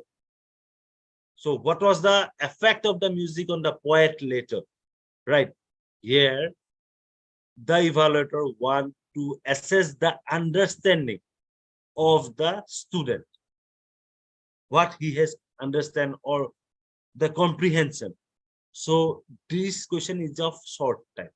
So these actually evaluation tools, this analysis actually help us to frame the evaluation kit as well as to make the evaluation kit as per the benefit of the student, moreover to assess the knowledge gained or gathered by the student. Now, the quality of a test, some focal point we need to consider while giving the quality of a test. See, the feature of test content in a evaluation kit, suppose in a evaluation tool, suppose I'm taking the example of a question paper, right? So many questions has been asked or different question has been asked. So suppose a question need to be answered point wise, means numbering 1, 2, 3, 4 likewise, right? Or in a sequencing. So this type of questions, actually this type of numbering or sequencing question, actually these are used to check. What they are used to check? They are used to check, you can see in the table, the clarity in expression, the sequence that has in the mind of the students. The sequence, suppose 1, 2, 3. So what will come in the first? What will come in the second? What will come in the third? Likewise. Apart from that, the presentation of general and specific instruction supports wording, punctuations, means while writing the answer, how he has used the word, how he has used the punctuation. This type of content, actually these are used to check the clarity in expression, the clarity in expression of the students. Sampling of items, it will help the coverage and allocation to deal with. The choice of item format, it will help to assess the suitability to the test chosen point wise. So these are actually some focal points that the evaluator has to keep in mind while designing any evaluation tool. Now, what is the importance of the evaluation tools? What is necessary means what we gather or what actually it helps, how it will help. First of all, you see these evaluation tools, they measure the effectiveness. They measure the effectiveness. As we all are professors, we used to deliver our lectures, right? Now, whether my students, they are able to gather the knowledge or grab the knowledge or not, I need to assess. So to make an effective measurement, these evaluation tools are used. This is not only necessary, it will be applicable in case of teachers and students. This can be used in other terms also. Suppose I have made some project, I have made some product, I have delivered some services, right? Suppose I'm giving my example. I'm a pharmacist. I have delivered some sort of drugs, medicines to my patient. Now, through a questionnaire, I can ask them whether you have get well after taking the particular medicine. So this will assess, as this will help in the effective measurement, whether I'm able to cure the disease or I'm able to give the appropriate drug, right? So this actually the first importance of the evaluation tools is that it helps in measuring the effectiveness, right? Next, accountability and transparency. So these evaluation tools, they promote the accountability by objectively measuring and documenting the performance. How my student have performed, how I have delivered the knowledge, or how I have delivered my service. These can be evaluated and measured or documented, right? My performance will be documented using this evaluation tool. Next is continuous improvement. So when I will ask the question to my patient whether you got well or not, right? Definitely, if they reply in a negative way, if I take my or if I get my feedback in a negative way, definitely I will get some scope to improve my treatment. Definitely, if my students are scoring poor as a professor, if my students are scoring poor in the test, definitely I get a scope to improve my knowledge, or I get a scope to improve my teaching skills so that all my students get benefited. Next is quality assurance. Evaluation, this importance of evaluation tools. Quality assurance, we all know that what is quality. In terms of education also, quality means the highest attributes. Now, suppose I belong from an institute which is renowned for delivering knowledge of high standard and high quality, right? So these evaluation tools means when I got a batch of students, I have delivered them knowledge, I have given them knowledge. After evaluation, if my students don't perform well, definitely I will have this notion, or I will have this idea in my mind that, oh, I need to improve something, because I have to get attached or adapted or stick to my quality assurance policy. Means, as I belong to an institute of high repute, the students coming up from this institute should have knowledge of high standards, right? So quality assurance, it will help in the quality assurance. Next, learning and knowledge generation. These evaluation tools, it helps in learning and knowledge generation. So it contributes actually learning and knowledge generation by documenting the experiences. Means, suppose, again I say, for my bunch of students, I have delivered them knowledge, right? I have documented whatever I have taught to them in my personal diary. After evaluation, I come to know that the students' performance is not up to the mark. right? This documenting part or documentation is with me. Now, this documentation part will help. Through this evaluation tool, this documentation part will help me to rectify myself, if needed. Moreover, I can know or I can pave way towards the success.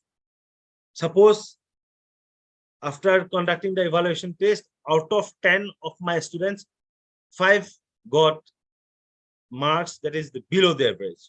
So here I will now come to know how I have to frame myself, or how I need to transfer or change my teaching skills so that my students get a better knowledge, right? Next, construction of evaluation tools. So that is the basic idea of today's presentation. So before constructing the evaluation tools, we should have something in our mind. So we are going to discuss them part by part. The first thing is that define the purpose and objective. This purpose of conducting the evaluation tools means examination. That has to be kept clear. We have to articulate the purpose of evaluation, why we are going to evaluate, whether that is for a self-realization or that I need to do some sort of continuous evaluation with my students to know whether they are up to date with my knowledge. Means whatever I have disseminated to them, whether they are up to date or not, whether they are, suppose yesterday I had took one lesson, today I'm going to evaluate. I need to check here. I need what objective is in my mind, that whether my students have grabbed whatever I have taught them yesterday, or whether they have remained updated. Means after the class also they have gone through the studies. That part of the things means to check the continuous, to check the dynamic level of education graphing or education system. I can do up the continuous test. So before conducting or before constructing any evaluation tool, this thing means this objective has to be cleared in the mind of the professor, right? The purpose of the evaluation, why I'm going to evaluate, the specific objective actually which I want to achieve.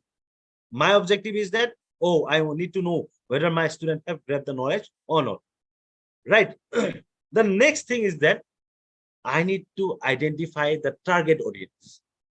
So who are the participants here? If I am professor, for me, the participants are my students, but it is not always like. See, again, I'm giving the example. I have 10 students. It is not always necessary that all my students will have the same intellectual level. Some might be quite brilliant, and some might be average, and some might be poor. So I need to evaluate whether my poor students have come to know whether they have learned or not. In such case, I need to evaluate my question, or I need to frame my evaluation tool, that is my question paper, in such a way that I am going to evaluate my poor student. I cannot expect my poor student to answer the tough question, right? So in this way, I need to construct my evaluation tool. Next, choose the type of evaluation. So what type of evaluation I am going to use, evaluation tool I am going to use? See, we have numerous tools. I'm going to discuss in my subsequent slides. We have numerous tools. So before using the tools, before conducting the evaluation, I need to choose it, right? Whether I'm going to do survey, I'm going to take a questionnaire, I'm going to take interview, you can say viva voce, or I can take observation or a test, analytics, what I'm going to do, that thing has to be cleared before conducting or before applying these evaluation tools, right? Next, develop clear and concise question. So being a professor, if I am going to conduct the test, before conducting the test, I need to make a clear-cut, straightforward question. Suppose I need to ask my student what is the mechanism of a particular drug in the heart, right? So here I need to clearly ask them, means I need to frame the question in such a way, please describe the mechanism of this drug on the heart rate, right? I cannot ask this in this way. What are the different aspects of this drug in the heart, in the lung, and this? Because this drug is particularly used for heart only. My question should be straightforward. My question should be straightforward, and what I need to have, that also need to be straightforward. I need to know what is the mechanism of that particular drug on the heart. I cannot ask my question in an unambiguous way. Means I have to be quite straightforward while asking my question, or while evaluating, or while constructing my evaluation tools, right? Now consider the response format. What is the response format? That is the question paper. That is the evaluation kit, what we are going to give to our students. So response format has to be decided prior to the evaluation process. So I have to decide it, whether I'm going to use multiple choice question, open-ended rating scales, Likert scales, or other scales like that, while conducting the evaluation process. Next is pilot testing. So pilot testing, generally we can do. What is pilot testing? See, being a professor, our duty is to conduct, or our duty is to evaluate our students every time, right? Now, I have framed an examination. Suppose after qualifying this examination, any student can get admission in my institute. So in this examination, suppose I'm going to have around 1,000 number of students. So before conducting that test among these 1,000 students, I can take up some tools like pilot testing. The same evaluation paper I can first give to 10 or 20 of my students to assess whether I have made this according to the need of the students, according to the knowledge of the students. Afterwards, I can take it on a larger scale, that I can use this question paper for the entrance examination, right? Next, design the evaluation tool. So evaluation tool, actually, we have different types of evaluation tools. Plain paper, and suppose someone has appeared in a examination in an offline mode using a pen and paper mode, that will have a different type of evaluation tools.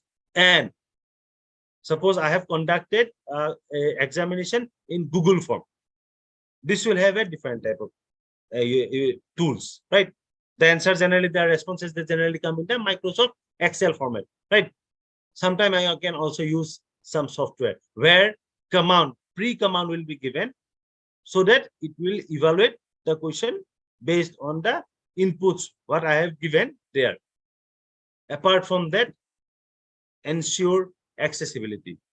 So evaluation includes a diverse participant. If we take our example, I am staying at Assam, India. Here, I may have people who are from the part of Latin America. I have people who may be from Europe. I have people who are maybe from Southeast Asia. So my examination, it is open for everyone. So in such cases, I need to produce my question paper in a multiple or multilingual way. Means this question paper or this evaluation kit should be easily accessed by students of diverse group. Generally here, what happened in India, I am saying about India, here all our national tests, whatever the national tests are conducted by the government of India, our national language, it is Hindi. But English as a standard, we all have English from our school only. So there are some schools who have vernacular mode of delivering the language, is they are in Hindi medium.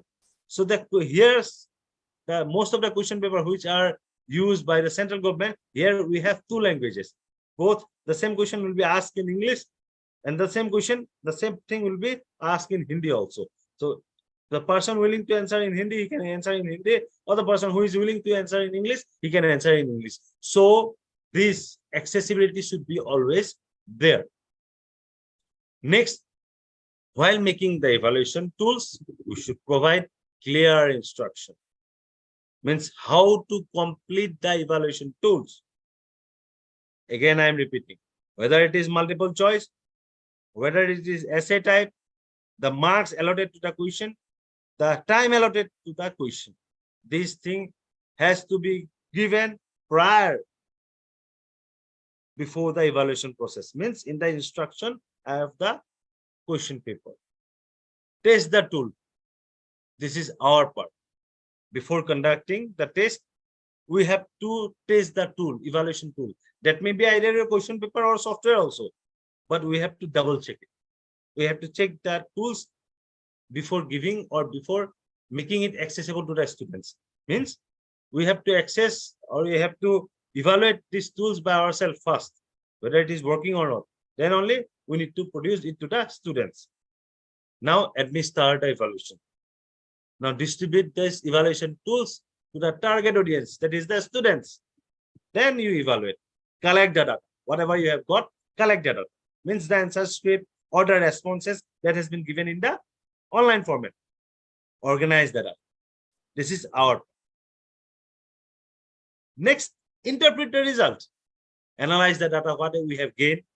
From this data, we'll come to know the strength, weakness, opportunity, and the areas of improvement for us as a professor. If my students are scoring excellent in a tough exam, means I should know the level of intellectual of my student, how they are grasping or the knowledge or their level of IQ. But if they are performing in an average way, then also I can assess their weakness. Then report and share finding. What we used to do in our universities, in our institute, in our college, after the examination, we used to make the report. We used to share the report to the students, right?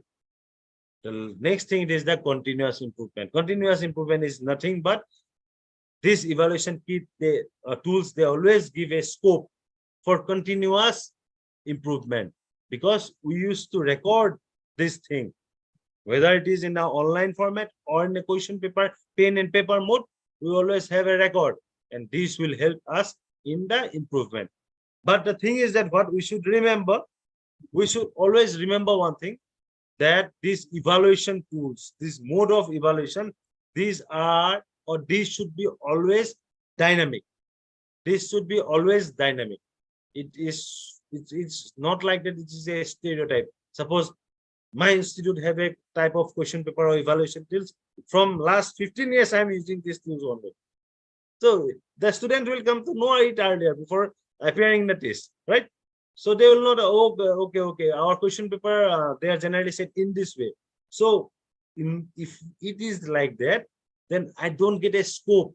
I don't get a scope to assess the actual potential of my students, because they know, right? They know from where the question may be asked. So this thing has to be dynamic. I have to change it every year.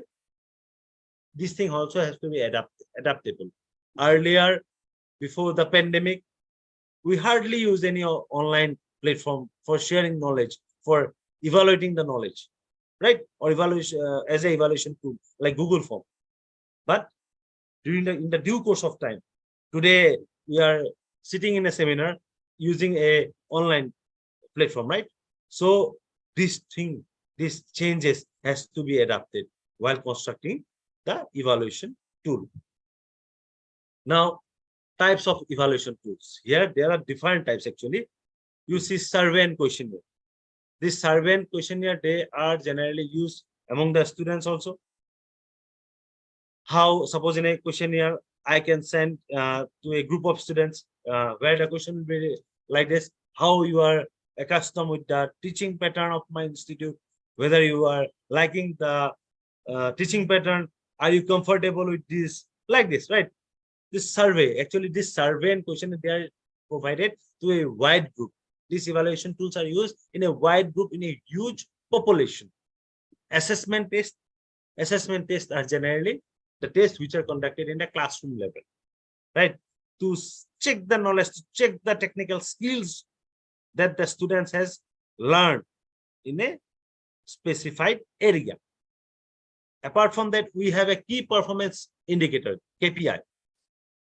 These KPIs, they are used in the business area, business setup, organization setup, and actually they used to measure the performance and success of the process. They are also evaluation tools. The KPIs, these are also used as evaluation tools. Interviews, these are also types of evaluation tools. Interviews with the students, suppose we have viva voce, right? So we used to call some external from the other agency, they come and sit with our students while taking some examination. They ask direct question to check the depth of knowledge, right? Or sometimes before offering a job, interview are conducted to see the depth of knowledge, what he has earned, the student has earned during the course of his study. Next is focus group. So focus group is a type of evaluation tools that is used in a very finite number of peoples. So here actually they are small. These are small tests. They are actually used to gather an individual who share their perception. Suppose I again go back to my previous example. I have given the medicine as a pharmacist. I have given the medicine to my patient. Now I want to know how you have get well. Means how much time did you took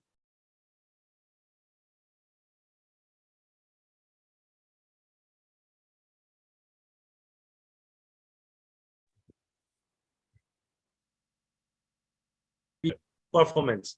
These are the general one, analytics and metrics. So right now we all are in a digital age, right? We use different tools to measure what, to track the website traffic. Suppose today I have made some website domain. It is selling some products, some herbal products, some oils, right? Some creams, etc. Now this is selling this product, suppose in a particular area of region. Suppose in your Latin America, it is selling some products, right? Now, how many consumers are visiting my website every day to buy it online, to check the feedback, to check the different range of product, right? This is also part of evaluation tools. This is done by generally the use of softwares, right? User testing. User testing, actually it is also known as user experience or UX. It is designed to help to evaluate how the user interact with the product interface. Same only. In my website, I have given different range of products, how my consumers, they are going to each and every product, how they are checking the products in this way. Whether they are sharing their feedback, what feedback they are sharing, whether they are liking the product, oh no, they are refusing the product, they have some negative feedback, right? Cost benefit analysis. Don't think that these things are means out of the part of this discussion, because these are also evaluation kit. Cost benefit analysis, it is used in business. It is also evaluation kit. It is used to evaluate the cost of implementing a program or project. I want to implement a project. Suppose now Penser, it is implementing a project. They have taken a project to impart knowledge to a group of people where different speakers from the different region of this continent will participate. They will express their experiences, right? So before putting it into the actual thing, they are going to actual realm. They are going to assess, oh, what will be my cost? How many people are going to participate? Whether the program will be fine or not. Or if I don't get a good number of participants, then it will be of no use. So this type of thing in terms of business, suppose I am going to launch some products, right? The cost of making the product is almost suppose $1 million, but it is not actually usable by all the group in the society. Then definitely the thing in my mind will be, oh, if the consumer level is low, my return will be low. If my return will be low, then what is the use of investing $1 million?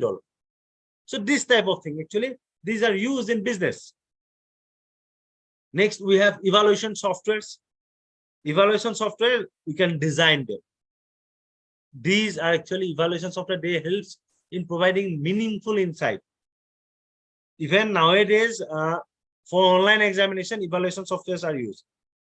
All the inputs are already or previously given in the softwares. The responses, the right response, whether the answer is right or wrong, these things are previously given.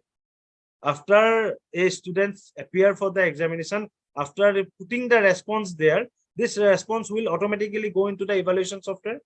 Evaluation software will evaluate it. It will give the result to the evaluator. So these are also evaluation tools. Performance review. Although it is used in any business setup, they are also evaluation tools. They are used to evaluate a particular person efficacy in a particular setup, suppose in a business, how he is performing. It is used for appraisal, right? 360-degree feedback. It is also a type of evaluation tools. Here we have multiple sources. That's why it is known as 360 feedback. Multiple sources to gain the individual performance from different sources. I have a salesperson who is selling my product. I will ask the feedback of my salesperson from all my customers. So I will have a 360-degree, right? Before promoting him, I need to evaluate, right?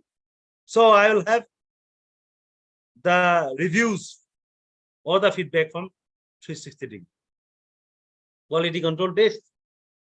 These tools are used, evaluation tools are used to check the quality. I already told you, quality assurance, it's a thing. The quality, the education standard means, suppose my institute is providing education of higher standards. Suppose, right? I always try to give high standard education. Now I have to check whether it is right or wrong. Means my mission is that I will provide higher education, means education of higher standards. Now I have to assess my students as well as my faculties. Are they promoting? Are they delivering the knowledge of higher standards? These are also evaluation tools. Quality controls too. Case studies. Case studies means we have different cases in medical fields, right? Suppose in the case studies, what we are going to do? We are going to get the depth analysis. We are going to get the depth analysis of a particular case. A person has taken some particular drug, right? What are the side effects? What are the adverse effects? How much time he has to get recovered? These are the case studies. They will give us a clear conclusion. They will give us a clear conclusion how effective my drug is, right? The next common part is the SWOT: strength, weakness, opportunities, threat. It is used everywhere. I don't think that it needs to be explained here. SWOT analysis, it is used everywhere, and it is also a part of evaluation tools. Customer feedback. This is also evaluation tools. How my customer is giving feedback to my product, whether it is positive, whether it is negative, they are happy or they are not happy. This thing I have to evaluate. And post-implementation review means after implementation review means, suppose sorry, suppose I have released the product. Now it is in the market. Many people have used it. I have to take the feedback. I have to take the feedback, right? This feedback will actually help me to know the improvement, the scope of improvement. Suppose I have made some food, some fast food. Sorry. So this is consumed by a group of people, suppose students. Now, while taking the feedback from the students, I'll get the scope of improvement, whether they are liking the product or they are not liking the product. How they are, what is their expectation from the product. So these are the type of evaluation, right? Now, type of evaluation tool, the last part, that is the question. So why we are sitting here as a professor, the question. So question answer, it is the most classic, you can say primitive evaluation tools which are used from long while, right? Sorry. The question, they should have some important characteristic. While as a professor, while we are designing any question paper, it should have some important characteristic. Number one, objective based. Objective based. So what is objective based? Objective based means the question should be based on predetermined objective, which I have told in my first slide, that as an evaluator, I should have a clear objective in my mind. What part I am going to evaluate, whether I am going to evaluate the understanding part or applicability part of that particular subject, right? I am going to provide a question paper, right? Isn't it? So this question paper will evaluate the understanding part or applicability part of that particular knowledge from the students. This objective, I should have the clear objective while setting up the question paper in my mind, right? Next is instruction. It's a very important thing, instruction. So instruction should be clear, proper enough. Direction and words should be used. Whether it has to be answered in a short term or short type, or it has to be answered in a long type, or it has to be answered in a multiple, or we have given a multiple objective question. This thing, this instruction should be clear. Scope. This scope of actually it indicates the limit. The scope of the answer means how much time. Suppose I have already told you 30 marks questions for 30 minutes. I cannot ask 30 marks long question for 30 minutes because it is not possible to write 30 marks in 30 minutes. So I have to check the scope. I have to apply it accordingly, right? Time allotted, how much they need to give or they need to write. That has to be given primitively, or that has to be designed primitively. Content. The question should assess the same area of content which intends to assess. Again, I am repeating my example. The drug affect which part or the mechanism of the drug involve dash of the heart, right? Means I have told you one example.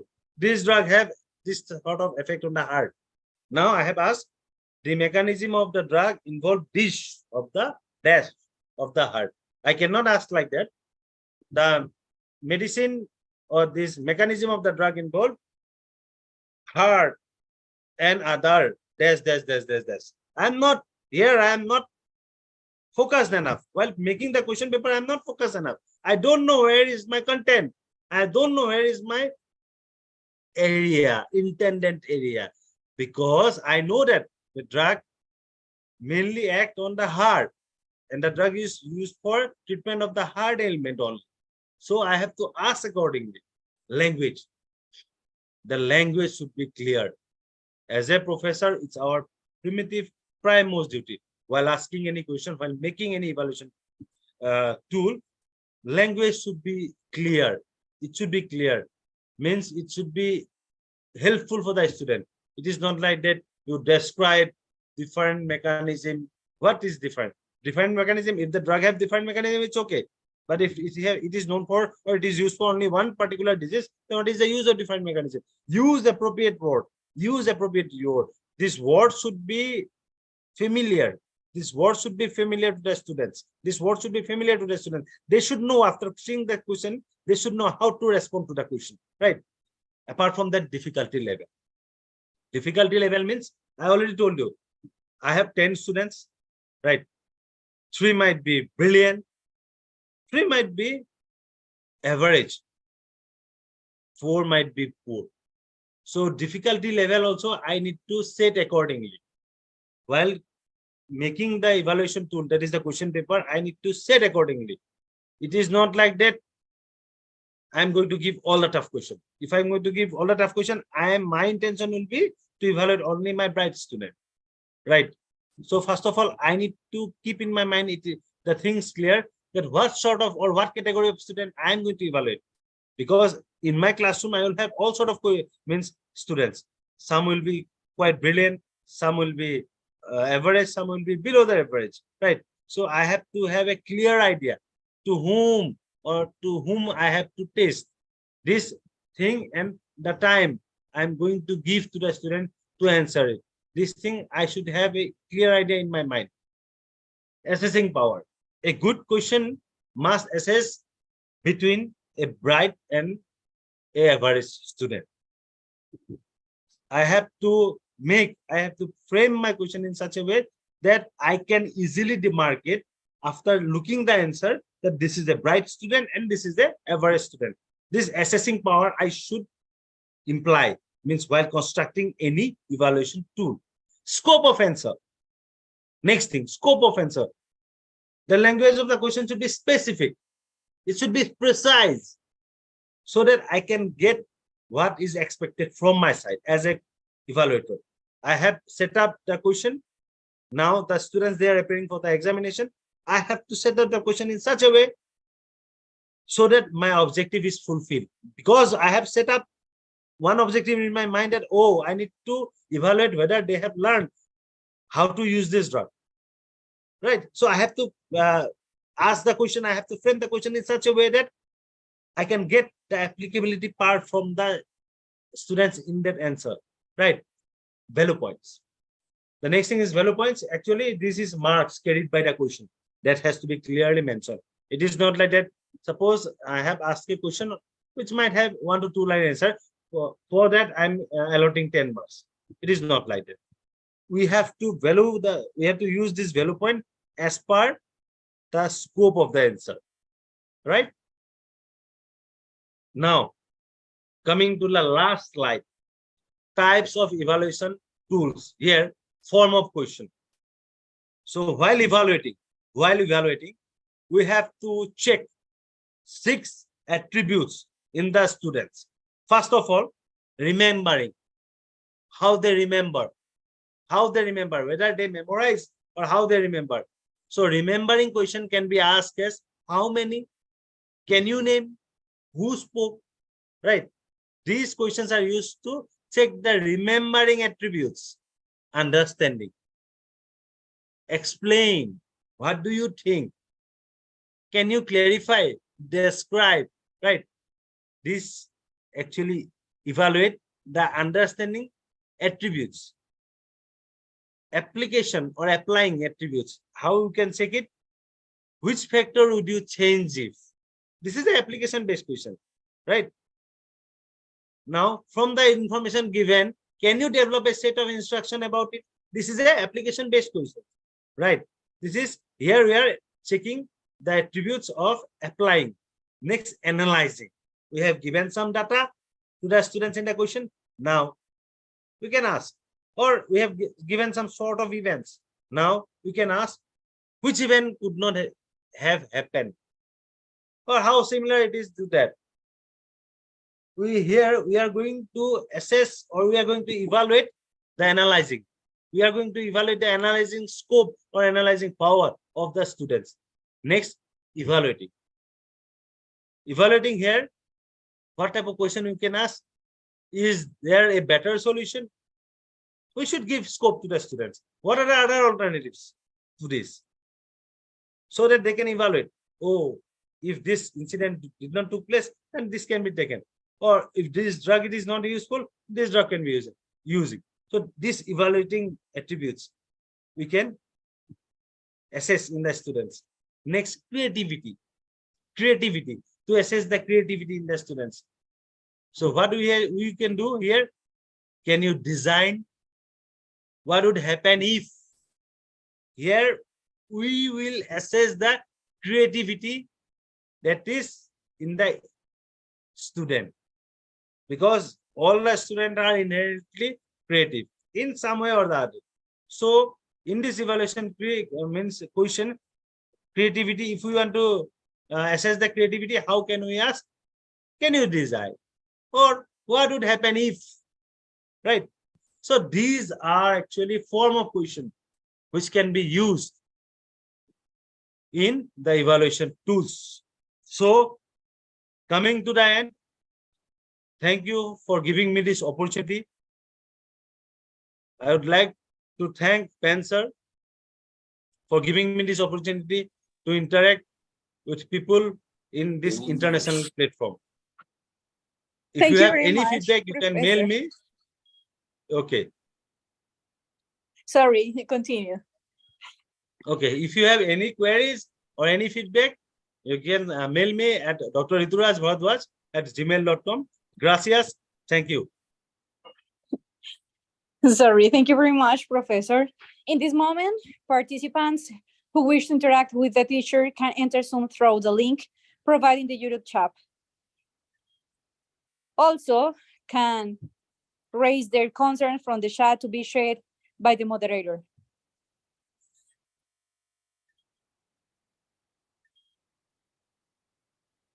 Please, Professor, give me just 1 second. Sure, sure. No issue. Okay, thank you very much.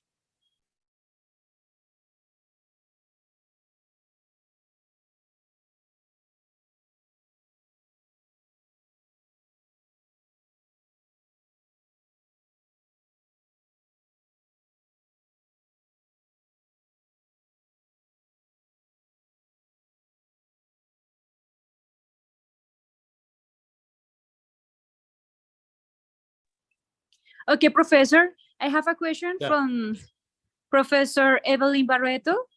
She said, do you think the evaluation has an important place in the curriculum currently? Yes, yes, yes. It's an important question. Thank you. So evaluation definitely have importance in the curriculum, because you see this evaluation actually it helps to assess. The evaluation actually helps to assess the knowledge which is gathered, by the students. So in the development of curriculum, suppose I have developed a curriculum. Now, how my curriculum it is effective, or whether it is effective or not, that can be assessed with this evaluation. So curriculum development and evaluation, they are attached with one another. Means with the use of evaluation tools, I can assess whether my curriculum is developed as per the need of the student or not. That's it. Thank you.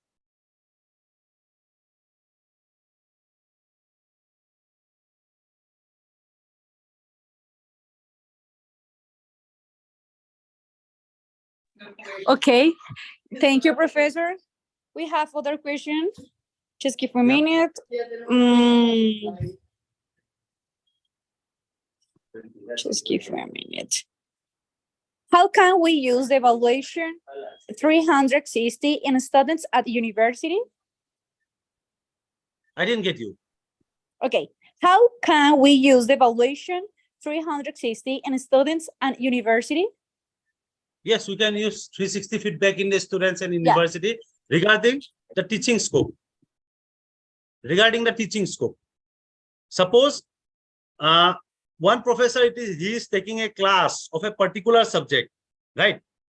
A professor is taking class of a particular subject, then this means this professor can be evaluated with the students, with the help of a student, how he is teaching. Means we can get the feedback from the different students who are sitting in the class, who are getting his lecture delivered. I may take classes to 20 of my students to get a 360 feedback of my teaching skills.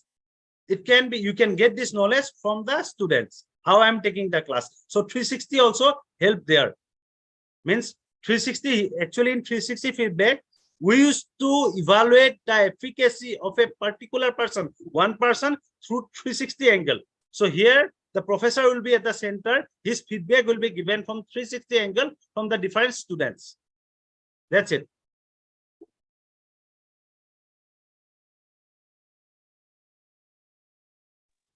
Okay, Professor, give a minute. I can. Okay, Yurani Lopez Spitia.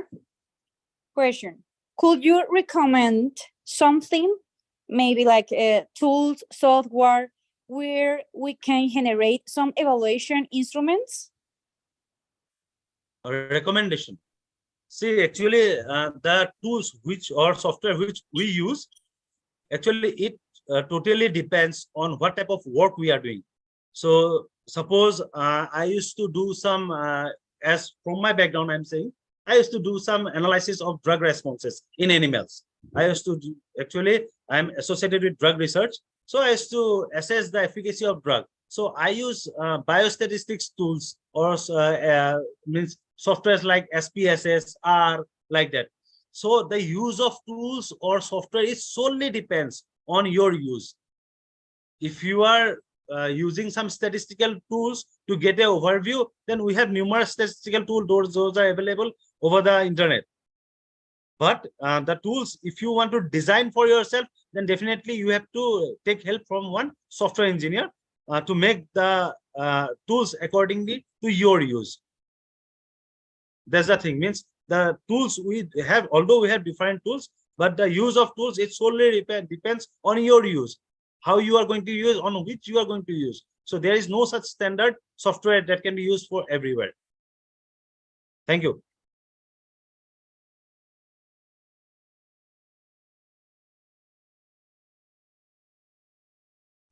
Thank you very much, Professor. In this moment, we don't have more questions. Thank you very much for staying here in this Thank you. moment. Thank you so okay? much. Okay. Thank you we so hope much. that you stay in other opportunity with us. Thank you. Pleasure is all mine. Thank you. Gracias. Okay, thank you very much. Good night. Good night. Bueno, en este momento hemos llegado al final de esta maravillosa jornada. Una vez más, les damos las infinitas gracias por ser parte del sistema Penser, a los profesores ponentes por compartir su tiempo y conocimiento y a los participantes por estar siempre conectados con nosotros. Dejaremos habilitado el curso en el canal de YouTube. No olviden suscribirse para que puedan estar al tanto de todas nuestras publicaciones, actividades y cursos de formación. Para tener mayor información de nuestra corporación, pueden ingresar a nuestra página web www.penser.org y estar informados de nuestros eventos y actividades. También pueden seguirnos en nuestras redes sociales, nos encuentran como Corporación Penser. Para aquellos participantes que deseen el certificado de asistencia, les solicitamos enviar al correo electrónico institucional info@penser.org la solicitud. Recuerden que esto está sujeto a condiciones y que tiene una duración más o menos de 10 días hábiles la expedición. En nombre de la Corporación Penser, agradecemos nuevamente a cada uno de nuestros profesores, expositores e invitados y los esperamos en una próxima ocasión. Feliz noche.